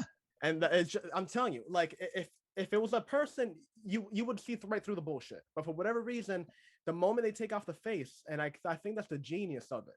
The fact that Yes. that's why to me, like there's really no reason to bitch about the president. You really need to be bitching about the Congress. Like the president is just like the Exactly. person. It's just like the person that does the attendant at the airport. It's like, "Oh, why can't you just get me another plane? Oh, I can't believe all this shit." And she's just there like going like, "Sir, I know, but I can't do anything. My hands are tied, blah, blah, blah." And she's not lying. Her hands are tied. Her That's right. job is literally just to take shit. That's her job. That's what the president does. "Oh, why is everything wrong?" The president. "Why is everything right?" The president. It just depends on what side of the polls you're at. Exactly. Yeah, he's the highest point of our. I mean, they talk about royalty in Great Britain. You know, oh, they God save the pay king. these royalty. You know, they don't do anything. They're just public relations and whatever. This is the way we complained about the British. But when you stop and think about it, who do we just have in office for 4 years that wasn't like a totem for the wealthy and the corporate system we live under? I mean, I definitely think he was, though, He's just in a not different royalty. way. He gets off with two, impeachments, Indictments. never gets prosecuted. He hasn't been prosecuted yet. I don't care what they tell me in the media. He's flying through the courts right now. The guy was was fucking a paid prostitute, a pornography star, because his wife was having his baby, and all these people that His model believe wife. they're Christians say this guy is great. He's going to get rid of abortion. He's going to do this and that. And he, we overlook his moral. Maybe he has a few problems, but John Cleese, one of the genius minds behind Monty Python, he had this great genius little video about political correctness, and he said that when people feel uncomfortable in their own skin and cannot feel like they can justify their own actions, they feel the need of correcting others, and it makes them insufferable to be around as people because you never know what is going to incite them. And he said this like I don't know, I think like it was like 10 years ago, and it's one of those things that it's only gonna ripen with age. It's gonna be fine wine. It's only gonna be more and more prevalent as we continue to put this fast aid of caring about situations that we just I know in my heart you don't care about. And again, it's nothing wrong about humans, but I mean, it's nothing wrong about you. Like the way that we were designed for villages of like 100 people, and this internet thing, it just happened too quickly. I'm not saying that we can't evolve to having more empathy for millions, but it just happened too quickly.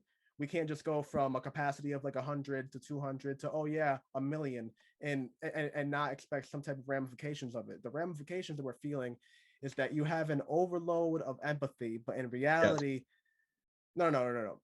You have an overload of sympathy, but in reality, it's not backed by empathy. And what I mean by that is that you have a whole bunch of data about things that you should feel bad about, but you have no actual tie to that thing.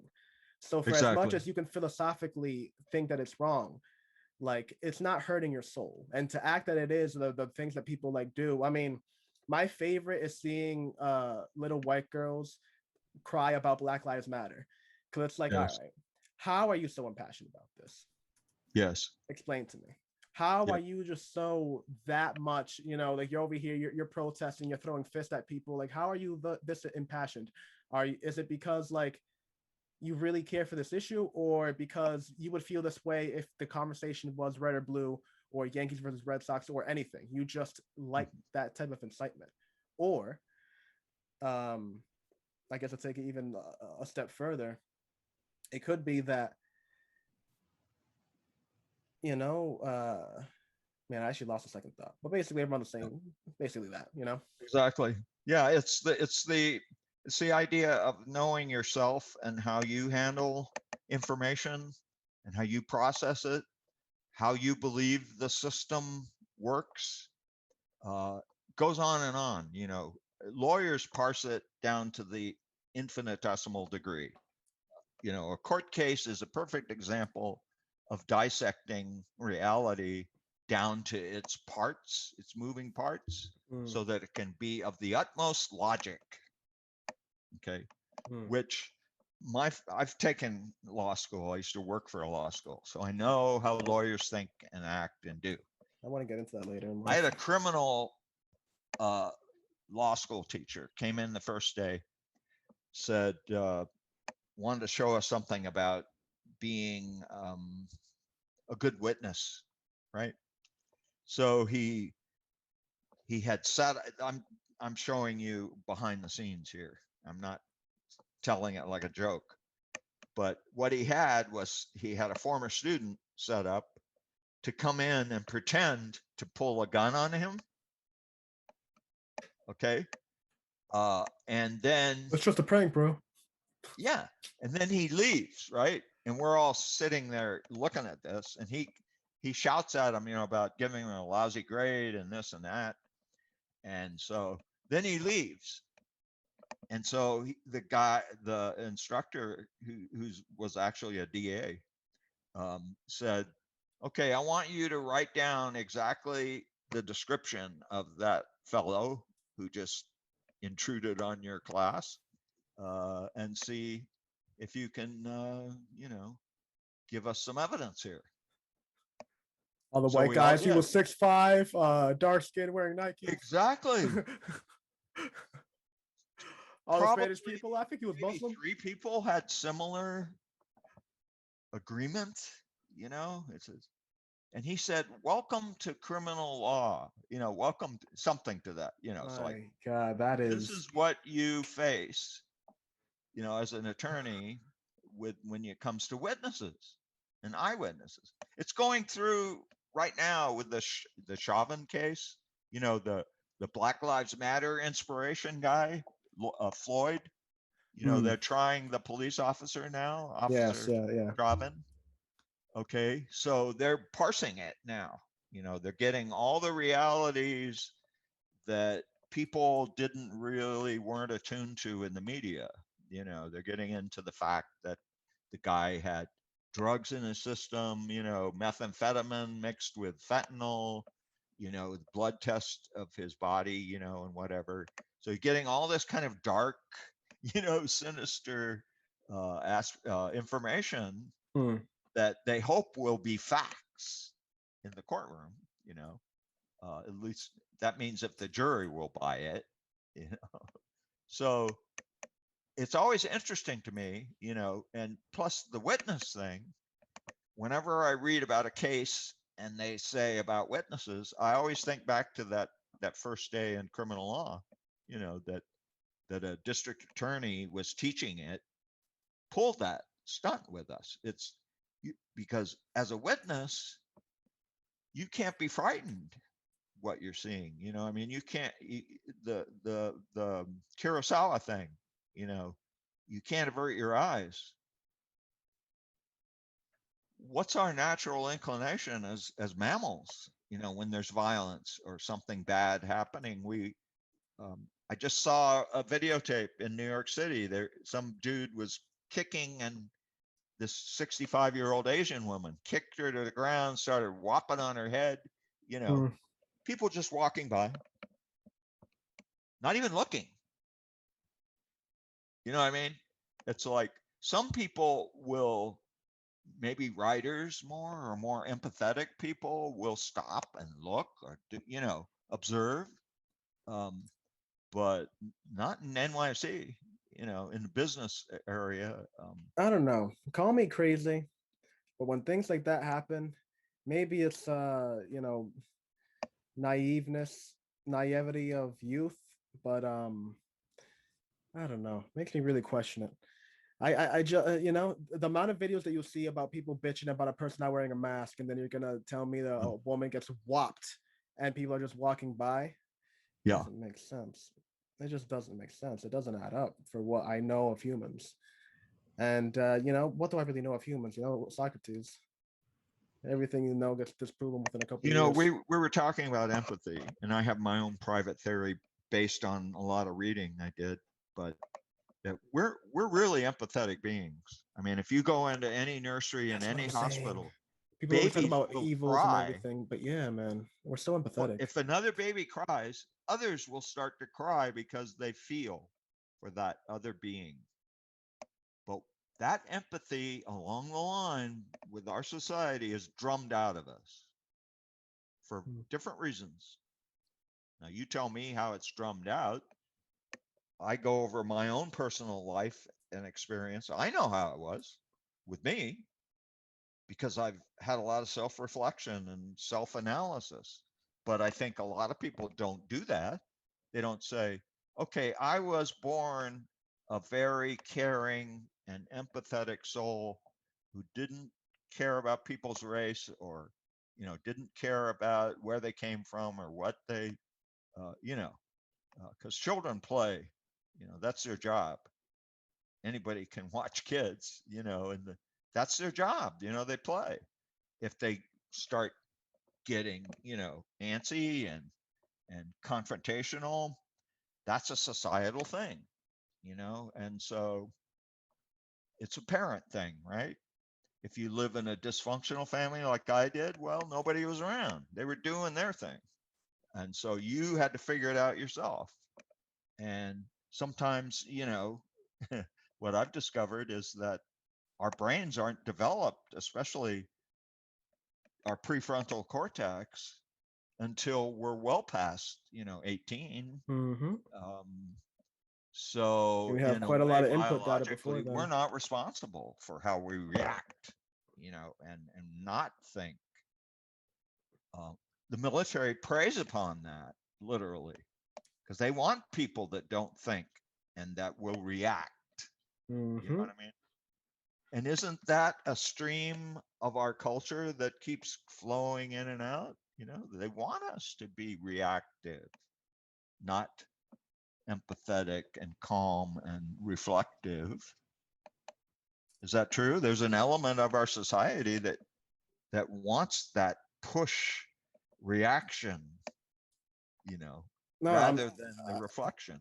No, if I can be honest, I mean, I can't tell you how much that little thing that you just said has driven my life, especially just like now dealing with combative people or Yeah.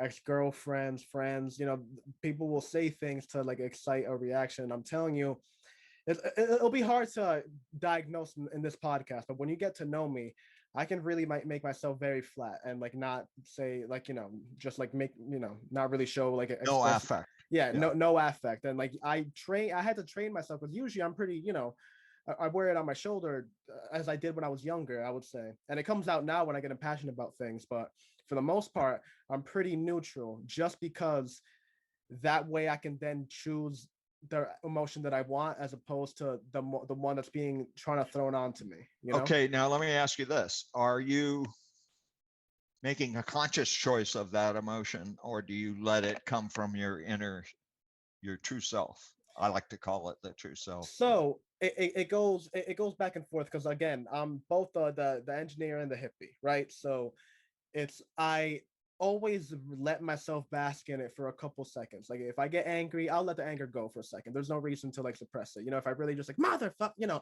a cool little thing, I'll let myself have that. And then, all right, why are you angry? Are you really angry at that guy? Are you angry at yourself here? Yeah. It's like, you're probably angry at yourself. Then you kind of laugh yourself off about it, call yourself an idiot, go get a milkshake. Yeah. And life goes on. That's cool. Yeah, because you never grow out of that. Obviously, if you're human, you're thinking, you're living the system. If you're not a little crazy by the society we're living in now, you're not normal. Mm, In my estimation, mm, if this year of lockdowns and no sociable approaching two. outlet, I'm talking about real flesh touching, hugging, and you know, uh, real compassionate Yeah, love. yeah. You're not normal, and I know I'm not normal. I mean, Mm, I'm like you. I'm like, I tread very carefully with anybody I talk with. It's like except in writing, I'm a daredevil. I'm a risk taker in writing. I'm like another human being because that's the way I grew up with myself.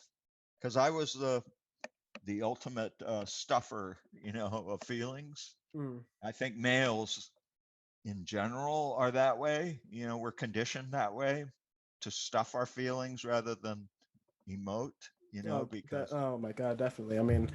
people always want to talk about this like it's like a patriarchal thing, but I mean, I was raised by women, and I had that like embedded Yeah. in me by women. I mean, like, what are we talking about here? Um, if I So can you're be, different in that respect. You can what? emote easier. Oh, yeah. Without a single percent, I remember the amount of times I've had like a conversation. I'll be like, I'll be like, "Are you seeing? This is why I'm such I can get so emotional. Then like the girl that I'm with is just like, what do you mean so emotional? You're referring to yourself in this, and I'm just like, yeah, if what I would consider emotional, how I grew up in my house, that's pretty emotional. But if I can be honest, I really can't say that I hold my tongue. I really Yeah. like I said, I let the emotion With go. If things that you care about. yeah, Yeah. yeah, and more so it's something that I know it's my pitfall, and like it's actually really interesting because it's a major inspiration for a lot of my character development. But I know what my end is gonna be.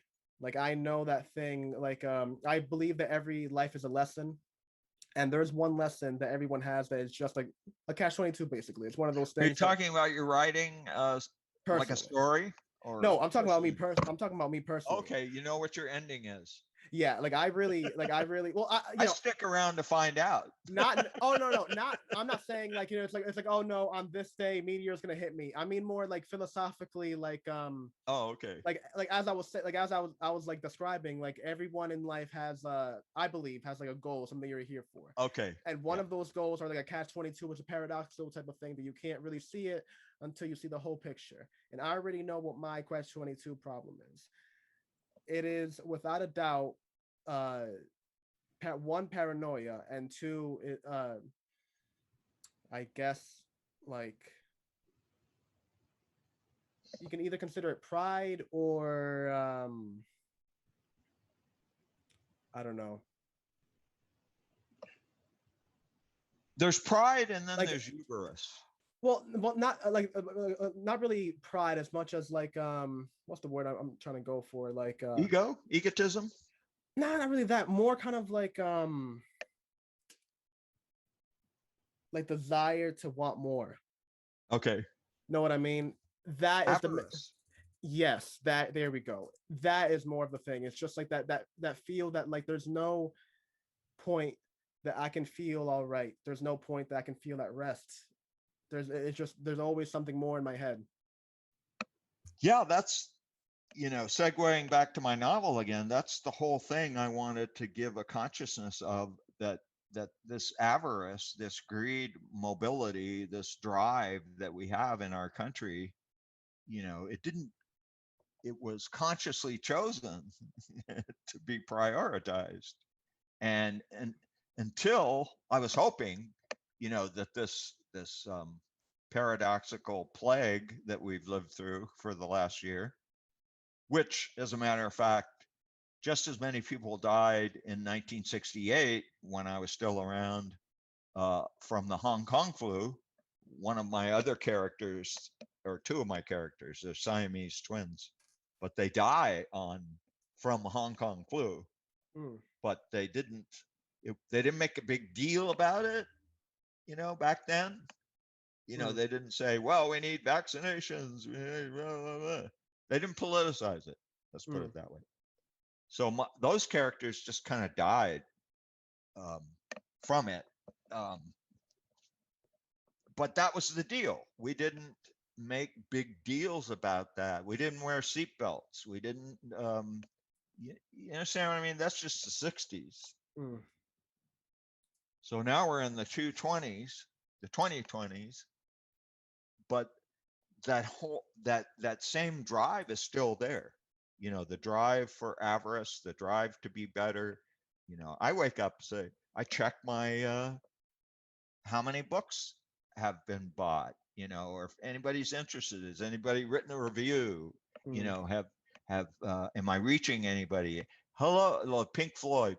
Hello, is anybody out there? You know, the kind of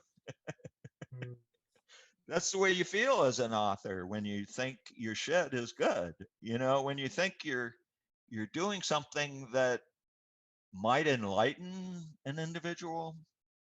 And I'm not saying I don't enlighten anybody, because they do. They tell me, you know, in very uncertain terms, that they enjoyed it and that they've been changed, or they've been and that's what I know to savor. You know, whether I become instantly overnight famous for whatever reason, that I have to focus on, you know, because it's totally irrelevant. And I've heard this from people who've actually made a lot of money, you know, from doing this gig. And it's that you can't confuse the money thing with the art thing, you know, because it'll destroy you, just like any enterprise in our greedy society. Yeah, any hobby, anything you love. Because that's what you loved in the first place, was the creation, not the marketing and the glitter and the stuff you get afterward. Yeah. Although it's connected, because everything's connected, but it's not your driving force. In fact, in my work, that's what I criticize the most about my own country, you know, is that it's that greedy driving avarice that will help us use anything to rationalize it. We'll use other cultures, we'll use mysticism, we'll use this, that, whatever we can make money off of, we'll use it, instead of being just honest, you know. Yep. Man to man, woman to woman, man to child, being honest, you know, with our compassion and our understanding of others. Let the other guy talk for a while, you know what I mean? Get to know him. What was it, Chief, the great Sioux chief, you know, first thing he remarked about seeing the white man for the first time was that they look so hawkish. You know, they're always looking around, trying to see what they're trying to get, you know, wow. That's what he saw in European mannerisms, you know, that they weren't calm, you know, they weren't happy. It seemed to be happy with themselves. But yeah, you see, and that is honestly what I mean.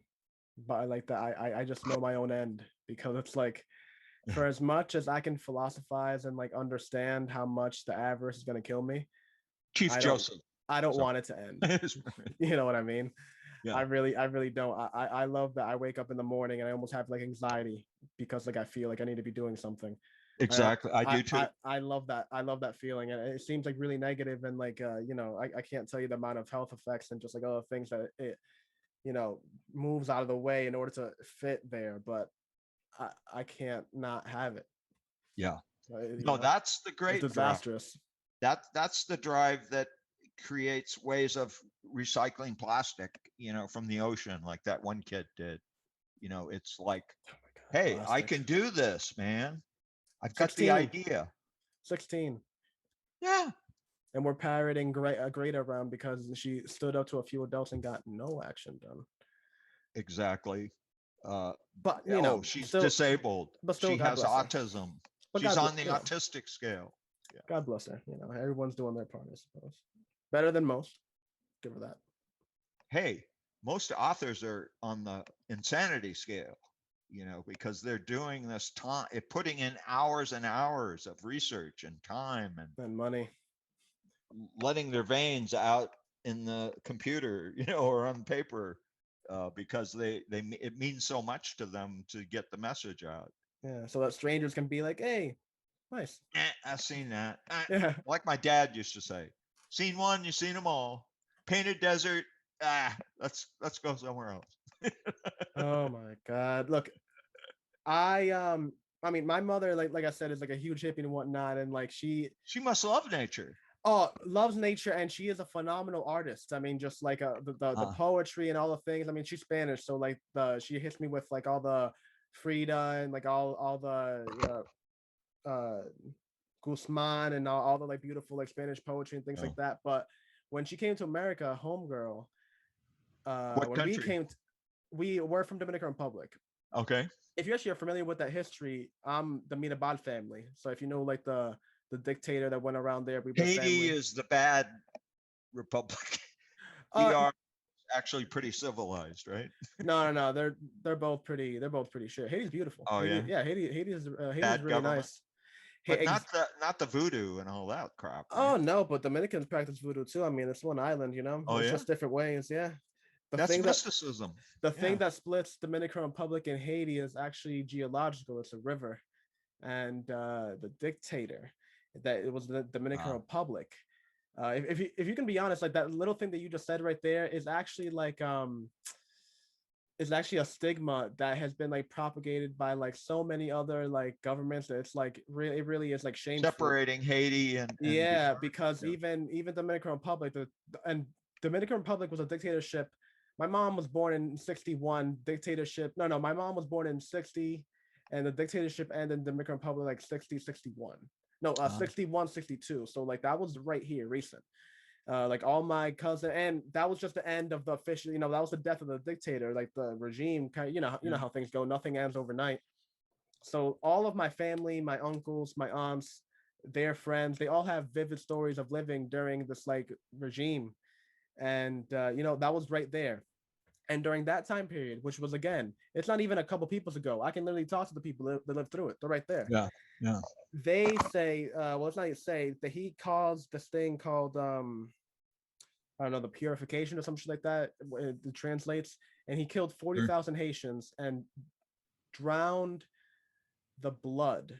No, drowned their blood into the river and changed it red for like a week, I think. The geological river that splits Haiti and Dominican Republic. Wow. So yeah, I mean, like that whole thing is just horrible. And as far as like the corruption, let me tell you, just because all I know is Papa Doc and Haiti. You know? Oh no, yeah, they're believe me, both sides are fucking terrible. And if you would ask me, I would say Dominican Republic is worse because I'd rather the devil that you know rather than the devil that you don't. And Haiti at least keeps it right there at front, whereas Dominican Republic is like, oh yeah, no, we're democratic. Come here, no, just come here. I promise, we're not gonna do anything, motherfucker. That's what Dominican Republic is. Okay. And again, I'm bashing the shit out of my own country, but I mean, it's just the truth. Like I said, that's the reason we get so much flack. I'm just holding up a mirror to what I see. The moment it changes, my reflection will also change. Yeah, we don't, like we're talking now, you know, over the airwaves and so forth and so on. China, you can't do this. You know, I mean, talking like we are smack about our history and, you know, culture, whatever. Well, you could, but then, you know, at 45-minute mark. Yeah. Right. What? Yeah. Well, I guess Oracle and all those dudes help them set up their perfect system, you know, for censorship. Dell is in the infrastructure of just about every, like, I'll put it to you this way. A lot of nuke systems that other countries have are run by Dell. You don't think we have a back door? Like, come on. I'm telling you, people just don't put two and two together sometimes. The amount of we're not connected. Yeah. Yeah, like I'm telling you, zoom out just a little bit. Look, I'll put it to you this way. Rothschild which is, you know, if I'm not, for the people that aren't aware, just do a little Googling. I'm not Yeah. going to spend time Sure. into that because that's a forever conversation. But Google the Rothschild. They've been around manipulating political trends and world leaders since Napoleon. That is not Yeah. a lie. Go ahead and look that up. Napoleon. They've been fucking around and they have not stopped. Yeah, that's in my 1888 And novel. they let us talk Get shit. back They to let that. they let it happen. What are you gonna do? What are you gonna do to us? Try. I explore politics in this kind of in a sinister way through one of the characters, because if you read her bio, her first person narrative, you discover this connection, you know, and it's I hint at it, but I don't really go blown into it until the later part of her narrative. But it's the same idea, because this has existed throughout the ages. You know, it's like what they're doing is nothing new. You know what I mean? It still happened back in 1888. You know, you had international people who wanted to foment, you know, revolution and change, and what they saw was the great civilization and these kinds of things. So that's what I wanted to do to up the stakes in my novel, you know, kind of a sly way of getting out of just a murder mystery into this bigger danger that existed in that time, because I explored it. I did some research, and I kind of don't want to give away. Well, no, keep it spoiler free so people can make sure. I'm actually gonna put on your Amazon page now so we can show okay. people some of your covers and some of your works, and, you know, prolific 35 works. So we have them up now. This is the Amazon page for Mr. Musgrave right here. Make sure to check it out. Give it a couple follows. Give it a couple reviews. Do what you got to do. I'm telling you, well worth it, especially with the conversation we've had now. I mean, if you're not sold by now, I don't know what's going to sell you. I mean, Jesus. You're going to buy a Coke after a 30-second commercial, but you're not going to buy a book after a 2-hour conversation. Come on. Deprogram yourself. But as we were talking about here, I'm going to, oh, it's more in the front. I'm trying to look for, here we go. Yeah. That's yeah, it's going to have a new cover, much more appealing. Okay, why isn't it clicking though? Huh. Why you got to play with me, Amazon? Why do you have to play? Whatever. This is play with everybody. This is the portal for the publishing company. Portia is the series. That's the latest mystery. And I kind of give an introduction there. I'd watched the Billie Eilish documentary, so I kind of go off on her, giving me an idea of, you know, having cool courage. Website. Having courage to stand the political correct posse. But those are the 4 suspects, and what it does is allow the reader to explore the psyches of 4 people who could be much more guilty than they let off, that you might think they are in the first 5 chapters. It's a new technique. It's not, I mean, it's new for me, but it's a technique of using stream of consciousness, getting into the head and the psychological motivation of each of these suspects. And it's kind of like a Groundhog Day experience, because I repeat the chronological, you know, like the trial is going on and you might hear some same, you know, evidence being given, but because it's this suspect's point of view, you get their insights on the same information. It's kind of like that criminal law thing we were talking about, you know. Each witness to a crime has his or her own interpretation. That's what happens. Each of these 4 suspects has his or her own interpretation of the trial, who's guilty, am I responsible? The kind of things we go through existentially in real life, as we confront a problem that happens. Here, it's a murder. It's big news because Wyatt Earp is accused of murder. He's a big honcho, star from the OK Corral. Everybody knows about him, right? Even back east. Some fiction writer named Ned Buntline sent him a gun, along with a few other guys. The Buntline Special. That's what he is known for. The Colt 45 that had an extra long, barrel. And he explains in the novel that he used it to buffalo guys, which means you hit them over the head, knock them out, rather than shoot them. I think some of our police might learn from that. Anyway, but that's a sideline. That would suggest to learn anything, though. Yeah. So Earp said, like the Japanese samurai say, it's much more macho to put a guy down without shooting him, to kind of, knock him over the head with a gun rather than, kill him. So I'm kind of playing with the idea that, people can see what it was like then, as opposed to what we experience now. In a way, what we experience now is much more horrific, in a way. I mean, we've become more uncivilized in a lot of ways than in 1888 in some aspects, like gun control. Everybody thinks of the Wild West. Everybody's shooting it up all the time, having gunfights all over the place. That didn't happen. You had to go register your gun in Tombstone, with the sheriff office, or you couldn't do business in the town, right?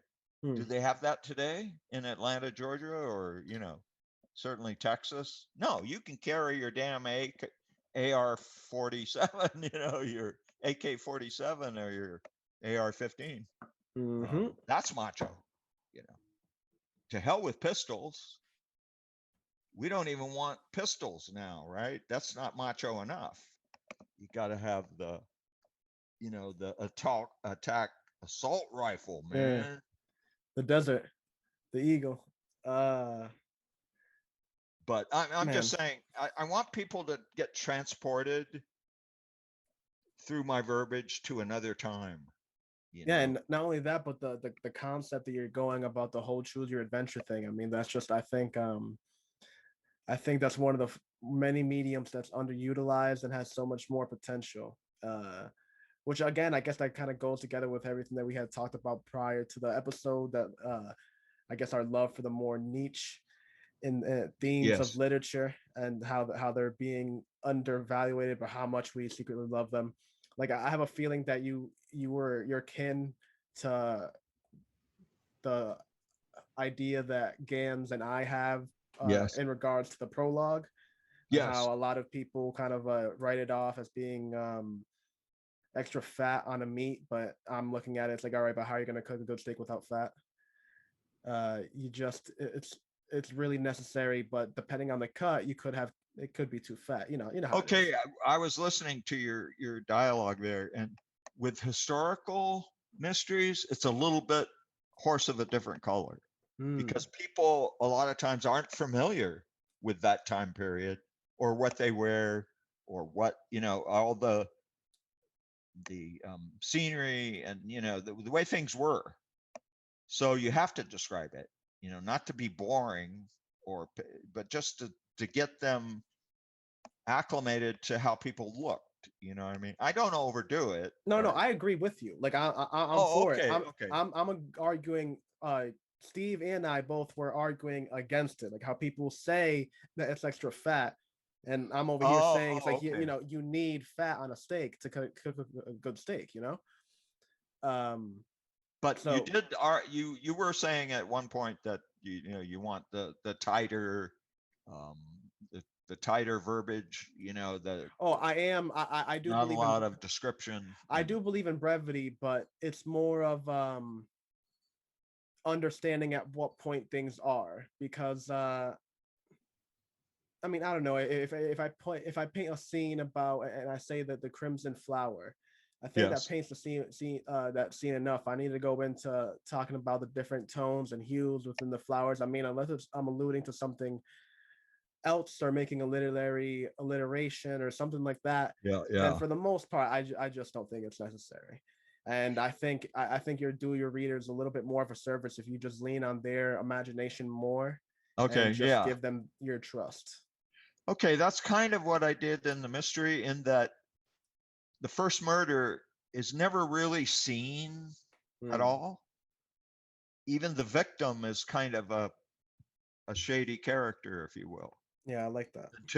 until you get into the monologues of each of the suspects, Mm, I because like they that. had personal dealings with the victim.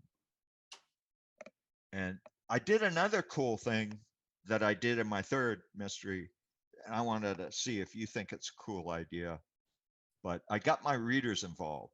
I let them become characters in the novel. Mm, It's like three people.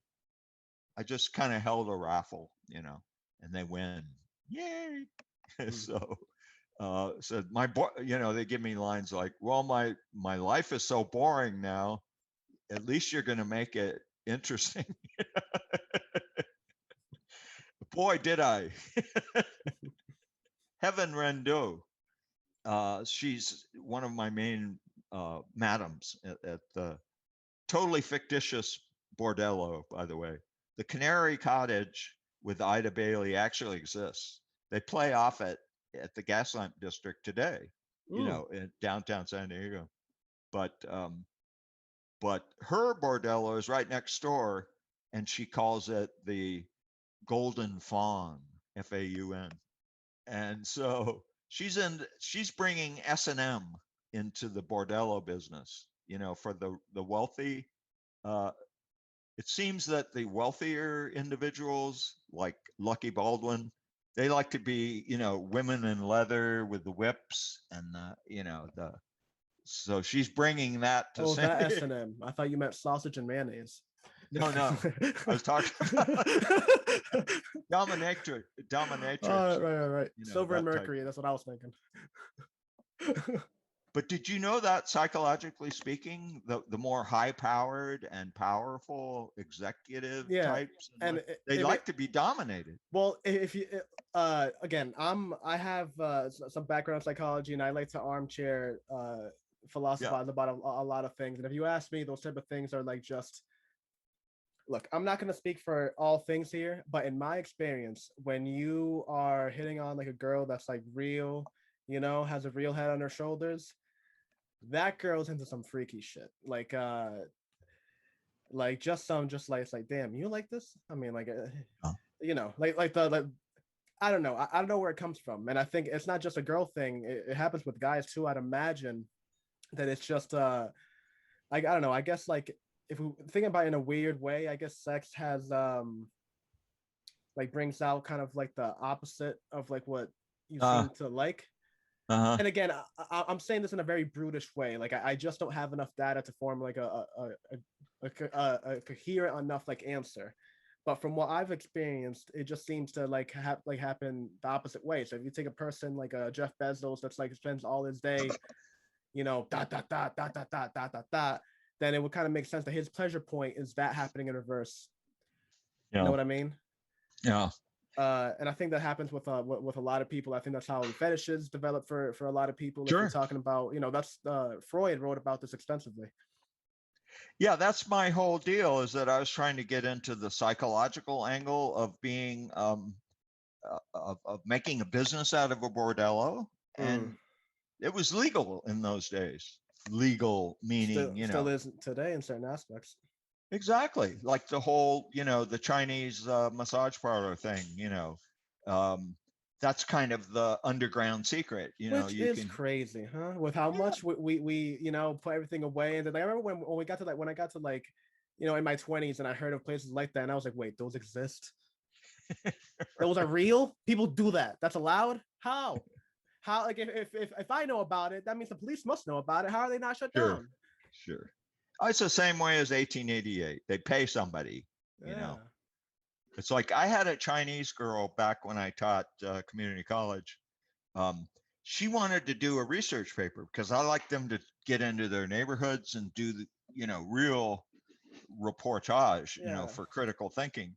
So this is like this is way before, the virus and, the what happened in that market, the wet market. But they carry those wet markets with them, to the United States when they immigrate. So she's a girl who's born in the United States, and she didn't like the way these markets were slaughtering animals right out there, and letting the blood drip all over the place, really disgusting. And she said they wouldn't clean it up, and so it stunk when she was walking home, from school. And she said, "Well, Mr. Musgrave, what can I do? I want to write my argument paper about how are they getting away with this, and whatever." And so I said, "Go for it, ask some questions, see what's happening." And so she wrote an excellent paper. She found out, number one, they were paying off the San Diego Health Department, to come and that they wouldn't come certain periods, to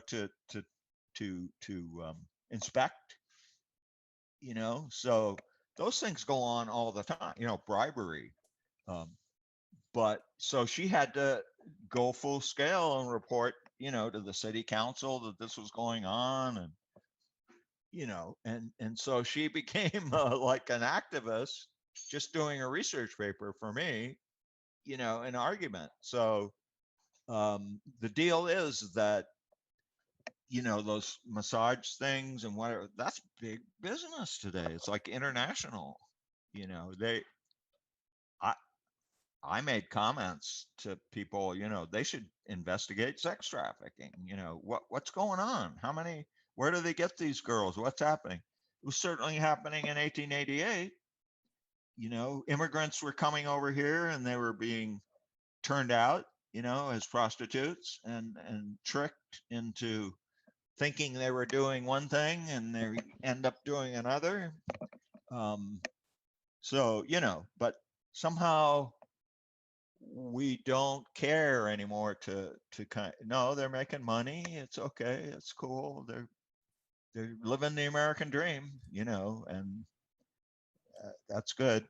Well, again, it kind of brings everything together with what we were talking about earlier, that people really it's like the battle between going from a village people to like a people with internet and too fast of a time, because there's just certain things that like you can't, there's a limitation to your empathy, you know what I mean? Yep. And I don't think that it's something that we can't grow out of. I think we're definitely going down that path, but there's ramifications, there's a little backtracking with everything, and specifically how that bleeds over into certain like societal issues that we have. And Yeah. I mean, Well, that's everything, the deal in my book. I'm snowballing sympathetic issue. to these brothel madams. I'm very sympathetic. I mean, look at TikTok and all these things. Like, yeah. For example, we can talk about 9 years of evidence about how governments in other places are horrible, and we need to have more humanitarian fronts and all these things in XYZ. 100% glazing by the idea that me and you and most people making that argument are wearing shirts that are made in, factories. That's right. In child those labor. countries. Yeah, child labor. Yeah. Extorting the exact same principle you're defending, you're wearing that shirt. And why aren't you defending that? Because that's not within your sphere. And there's nothing wrong with that. I don't know why people think that ignorance is like this like evil thing. It's like ignorance just means that there's room to grow. There's something that you don't know and somebody can come and educate you on it. And that's all it means. It doesn't mean that you're an evil person. Doesn't and mean we that have you take this off your hat, there's horns. technology where we could investigate. You know what I mean? Or we just Google what we want the answer to be, and then obviously there's going to be an article that gives you data in response to that. Instead of asking the general question, "Hey, is this XYZ?" you say, "I'm right," and then Google pops up. It's like, "You are right. Here's an article proving that." And if you say the opposite, "Hey, you're right too. Here's an article proving that." Just make sure to click on the ad. Give us some money. Yeah, it only takes. It's like my hero character, Clara Shortridge Fultz, first woman appointed to the California State bar. She and another woman got together and said, why aren't women lawyers? And so they got it done. They went to Sacramento. They met the people they needed to meet to get the law passed. Bada bing, bada boom. They could go to law school. Seemingly overnight, but it wasn't. They had to camp out. They had to do some work. They had to speak out and whatever. But that's the difference. It's like political change is action. It's not words. You know what I mean? It's like, I think we've lost that. That feeling. They think, well, you go complain on Facebook or whatever, you're doing your action. Not really. If you analyze it, you're not. If you sign a petition, you're not really acting. So virtue signaling. I think that's the term people are using nowadays. Signals, yeah. Virtue signaling. Oh, yeah. Yeah, it's like when you like go and like XYZ is like, oh, I care so much about this, but it's not really you're talking about. You're not showing people your care in the subject as much as you're showing people, oh, look how much I care. Oh, look how good of a person I am. The Bible calls those people heretics, the people that would walk into the Bible, that would walk into the church late, half hour, but then go right up to the front of the pylons and just pray extra loud, so people would have to look at them and be like, oh, I thought I was praying, but look at them guys. They're really go to Easter Sunday to wear their best clothes and exactly do the deal, and then on Monday they're cheating on their wife, smoking cigars, doing whatever they want. And again, it just brings everything together, what we were talking about, and just the progression of the craft, which is again why I'm so honored to have had you on the podcast. Thank you. Easily, you're one of those people. I can tell you right now, I definitely want you back. Great. Whenever you could. There's so much that we didn't get. We didn't really get into the whole anything. I'm telling politically correct. It annoys me because I'm over here thinking, I like the amount of things I already had like in my backlog ready to burn and press in case needed. Fall River. I lived in Boston for 5 years. We can talk about Mass for at least an hour. At least we could talk the amount of things that we can go into, like the your background in Lizzie Borden. Yes, your background in the military. For as much as a hippie as I am now, my idea of life when I was like a junior was that I was going to go into the Air Force and like do that whole officer program. That was what was in my head. That's how indoctrinated I was by Transformers and all those things, and the things I had to do to battle against that. That was my default setting, man. Yeah. I still sympathize for vets, because I know the existential problems they go through. Imagine, One you're told can be completely different. Yes. Oh my God. Because you just be it goes into the Stanley Milgram experiment of why the Nazis did what they did. If people aren't aware, I'm not gonna go too much deeper into it. But basically, it was understanding why humans did what they did, and is it where the hypothesis was the banality of evil. Exactly. Did the Nazis do what they did because the Germans are somehow in their blood more evil than the rest of the world, or is it because there's something about that power dynamic? And they found out through very interesting experiments, and again, I would look it up if you're not aware. That it 100% is that for whatever reason, just a sense of authority and a person telling you that this is what it is, a lot of people just kind of go through with it. And if you want to think about to even a more psychological level, if you can watch YouTube videos of susceptibility, like for example, if you ask a person a question and then you give them a task right after, their chances of doing that task raised by like 1,000%. It's actually happened to me a couple times. Really interesting. For example, if I'm holding like a box or whatever, and I come up to you and I'm like, hey man, what's your favorite color? And then I hand you that box, you take that box without even questioning it. So, oh wait, open that for me. You'd be like, oh yeah. So anyway, for whatever reason, your brain just naturally does that. Like it almost wants that void. And again, you're not a bad person for that happening. It's just things to be aware of. And that's why, again, I really sympathize with the military too. Just and it's to be so convicted. I understand in your warrior. My dad Civil War. No, he wasn't that old. He was Pearl Harbor. He was at Pearl Harbor. He was like a hero. He rescued a bunch of guys from the ship. Boy, yada yada. Never talked about it. that great generation, they're not into talking about war. But anyway, he was I a wonder hero. why. Yeah. So I understand the warrior culture and the mentality, but I also understand, because I drew back my microcosmic view to see how all wars and civilizations are connected, and how it's pretty fucked in the long run. It's not good for our mentality to be so aggressive toward each other, and that not everybody likes a capitalistic imprint on their culture. They And that's want to fine. barter. And They that's fine. want they want women to be at home rather than be in the workplace. The freedom of being liberated. Why don't we discuss that? It's like, if a woman wants to be in her own, coven, for what a horrible word, her own group, whatever. If they choose to be that way, I'm saying, if they're forced into it, that's another Yeah, feminism issue. is a choice. You're Yeah, not you don't stop being a feminism because you like wearing pink couture yeah, and having long nails and having a hubby that always takes care of you. I mean, that's just a side of womanhood, and you're on that side, and there's women that are stark the opposite of that, and God bless the both of them. exactly. I mean, as long as we're talking about choice, is that freedom? I submit it's not really freedom; it's a false freedom. Because we're always choosing. Mm. What? There's nothing new. There's nothing political about that, in the sense that we sell it as a product. You can have a choice of Nikes, or this brand or whatever. Isn't that great? Yeah. Do you want this in your culture, or don't you want stores with Nikes and choice of tennis shoes and this? No, Political we like to wear the propaganda. same. We go barefoot in Papua New Guinea. We Why would we put rubber on our feet? It's like, I don't understand. Why Mm. are you selling me this?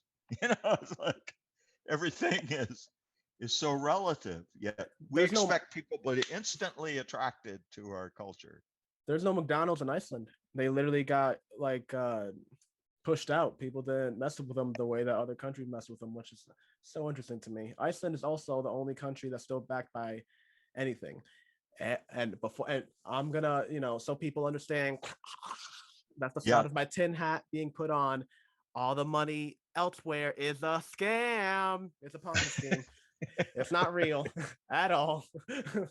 Iceland My is the son's only like that. It's like Iceland is the only the thing that bank, has the real money money, the behind it. monetary systems are, fabricated. A So, sham. yeah. Ponzi scheme. And it's not even covered well, but we just like want that cover. But you know, it's kind of like, I guess, like the All beauty the of mind is life. good for, we make reasons for our actions. And my book just lets you inside the minds and the way people rationalize, and that's all our mind does. We try to make good, sound reasons for our actions and explain it to you, the reader, the audience, whomever, you explaining to me. We want to make ourselves seem, and I'm talking about really bad people. They want to make themselves appear to be better than they might actually be. I And was make rereading last night Steppenwolf by mm, Herman Hesse, mm, and he explores this guy who literally thinks he's part wolf. That's part of his character. And so it's a psychological study in that, he's a loner, he's like avaricious, he's fighting all this stuff. And I think we're all like that, to a certain extent. Um, it's just that the only beauty we have is to contemplate it and see, is that right for us? You mm, know what I mean? Not for you, not for anybody else, because I can't really say anything for them, but mm. is it right for me? And that's what I had to fight, being a military brat and all this. Am I a warrior? I I couldn't get that point. I couldn't. I tried to be what my dad wanted me to be, but I couldn't do it. And so I found that my karma said, no, you don't want to be affiliated with all that aggression anymore. You see that the military industrial complex is obliterated. Eisenhower warned us against it. Now we have generals walking over from the Pentagon to the White House, back and forth, making money, yada, yada. Eisenhower said, you don't want to make war profitable. That's the deal. If it's profitable, people are going to get killed. For money. Exactly. And you'll write it off. Well, they're not being American enough. They're not understanding capitalism. They're not understanding this. Their religion sucks. That they treat their women poorly. We'll make up some reason, to bomb the hell out of them. Change the name. Oh, we killed 2,000 insurgents today. Okay. Exactly. Yeah. I did an exercise with my students once, right at the beginning of the Iraq War. What's that, 30 years ago now? No, I don't know how many years. But because Bush came out with the word terrorist. Terrorist. Okay. Yeah, terrorist. Mm-hmm. Now we have a global war on them. But I had them go to their dictionary, give me all your definitions of terrorist and bring it back to me, and we'll discuss what a terrorist is. Because it was a real trigger for me, because I grew up around the military. You at least knew your enemy. They had a uniform, they had a country, they had a philosophy, they had you'd learn about it. But terrorist, it opened up a whole new dimension to war that's really frightening if you analyze it. You know what I mean? I don't think people analyzed it when it took place. Suddenly the leaders were saying, well, we're not just fighting an enemy, we're fighting terrorism, terrorists. I can't remember a comedian had a joke that was like that. I can't remember who or what. It was like, wait, we're fighting terror? How the fuck am I supposed to beat them? How can you fight them? Do they have superpowers? We're fighting death. Oh my god. Yeah. Wow. Anyway, I'd get guys back from Iraq, from bombing, Baghdad and stuff. I mean, they would go off. They'd say, "Oh, we just bought," and we did. We were so superior in ordnance, and wave after wave of all kinds of fighter jets and bombers, and he was going off. He said, "Man, they look like dead cockroaches, just bodies all over." He's describing it in the class, and I saw the guy's traumatized. I mean, he's obviously trying to get it out of his system, but it must have been horrific seeing what our technology could do, to just obliterate human life in that manner, in that short period of time. And we were so superior technologically to that country, I don't think people really understood, what was going on as far as killing terrorists, at least. It's like, it wasn't terrorists, because we found out what Iraq wasn't really part of the people who bombed the Trade Center. It was a bunch of people, mostly from the Emirates, the from Syria. more, 11 out of 19 were from Syria. So the truth, which we don't like to explore too much because of personal reasons, existed. Well, because we're in bed with Syria. Yeah. The truth existed, but we didn't want to slow down enough, which war does. You react, you don't think. That's the warrior code. You don't think, I was told when I was in the military, you don't think, you're not paid to think. That's not your pay grade. It's not your pay grade, sailor or soldier or whatever. I'm glad I didn't go that route. I would have loved to hear that. I would have got booted first week, first day, no problem. Then again, there's no such thing as shut because that's what I did at home. I just did what I was told to do. And No, I got severe beatings as a kid. but you would have been the guy in the goon squad, yeah, marching up and down.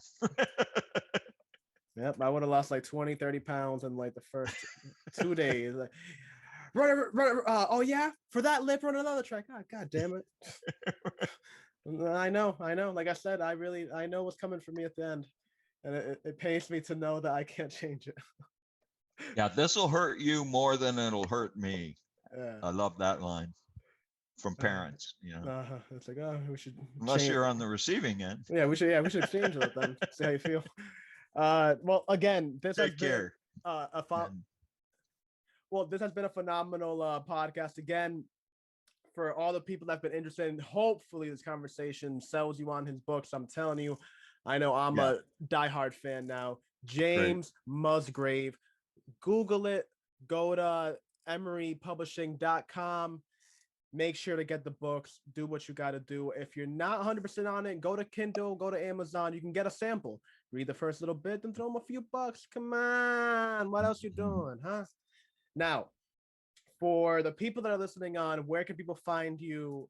Do your little if final you're an thoughts. author, watching this, we didn't talk about the enhanced novel. I'm going to make this one an enhanced novel because it fits the credo, because I can add the San Diego Historical Society videos so people can even get more understanding about the time period and what was going on in that area at the time. Because history is a lot of fun. You mix it with storytelling and information about actually what was occurring, at that time. It makes it much more, you talk about mind expansion. Your mom probably talked about this, consciousness raising. You want to expand your consciousness rather than limit it, and put it in a box, and sell it. You want your awareness to be expanded, and so you can think about stuff in different ways, and not be so eager to judge and Walled categorize. off. Yeah. Anyway. Well, and again, I actually we're a little remiss on dropping the date. The dancing murders. The dancing murders. I don't know why I almost messed it up. Just think about murderers dancing. The dance. I was thinking of the Dance of Wolves, but like the Dance of Murders. Like, what am I thinking? All right. The great dancing. movie. Yeah, great. The Dancing Murders. Available 4/21/2021 in just a couple weeks. That's all it is. All right, and it's right after the day about 4/20, so you can go, do your little, right, and then the day after you can decompress, read this man's book. I'm telling you, be well worth it. I want to hear reactions too. I mean, good, bad, ugly. I don't care. I mean, I meant to be controversial, because when these brothel madams are rationalizing being whores, selling your body. Yeah. So, I'm successful at that, because I'm trying to be kind to them without being judgmental. But there's some intrigue and danger in that line of work, as you probably suspect. Yeah. But it's a sympathetic view. I'm not coming down on them and judging them because they're bordello madams. In fact, they had to be pretty refined in those. I mean, compared to today in massaging, they were a lot more creative with their attitudes and how they delivered their sexual, wares in those days. A lot more refinement, shall we say. Like comparing pornography with European erotica, that's a whole show in itself, actually. Yeah, honestly, I've talked about it. I've talked about it in the past. It really is something that can just go on for. Our pornography is disgusting. Yeah. It's like, is that what we do? It's degrading. If I were a woman, I'd say, Jesus. God, that's how they're that's how they want me to appear, you know. I'm saying, Jesus. But again, phenomenal talk. There's so much untapped potential that we didn't talk to. We need to have you on That's right. again. We gotta We do it will again. have you on again. All right. This is going to be the end of this podcast. AR Tales, aka the ART podcast. I am Myriad Ball. This was James Musgrave. Thank you so much for having me on, for coming on the podcast. Thank you. And make sure to buy his books. James Musgrave, 4/21/21. And view his The podcast. Dancing of Murders. Get some Check more it out. viewers. Thank you again. Have a good one. Thanks a lot. And we will check up on you again on Monday, Wednesday, and Friday for the newly released group cast. Peace out. Yeah.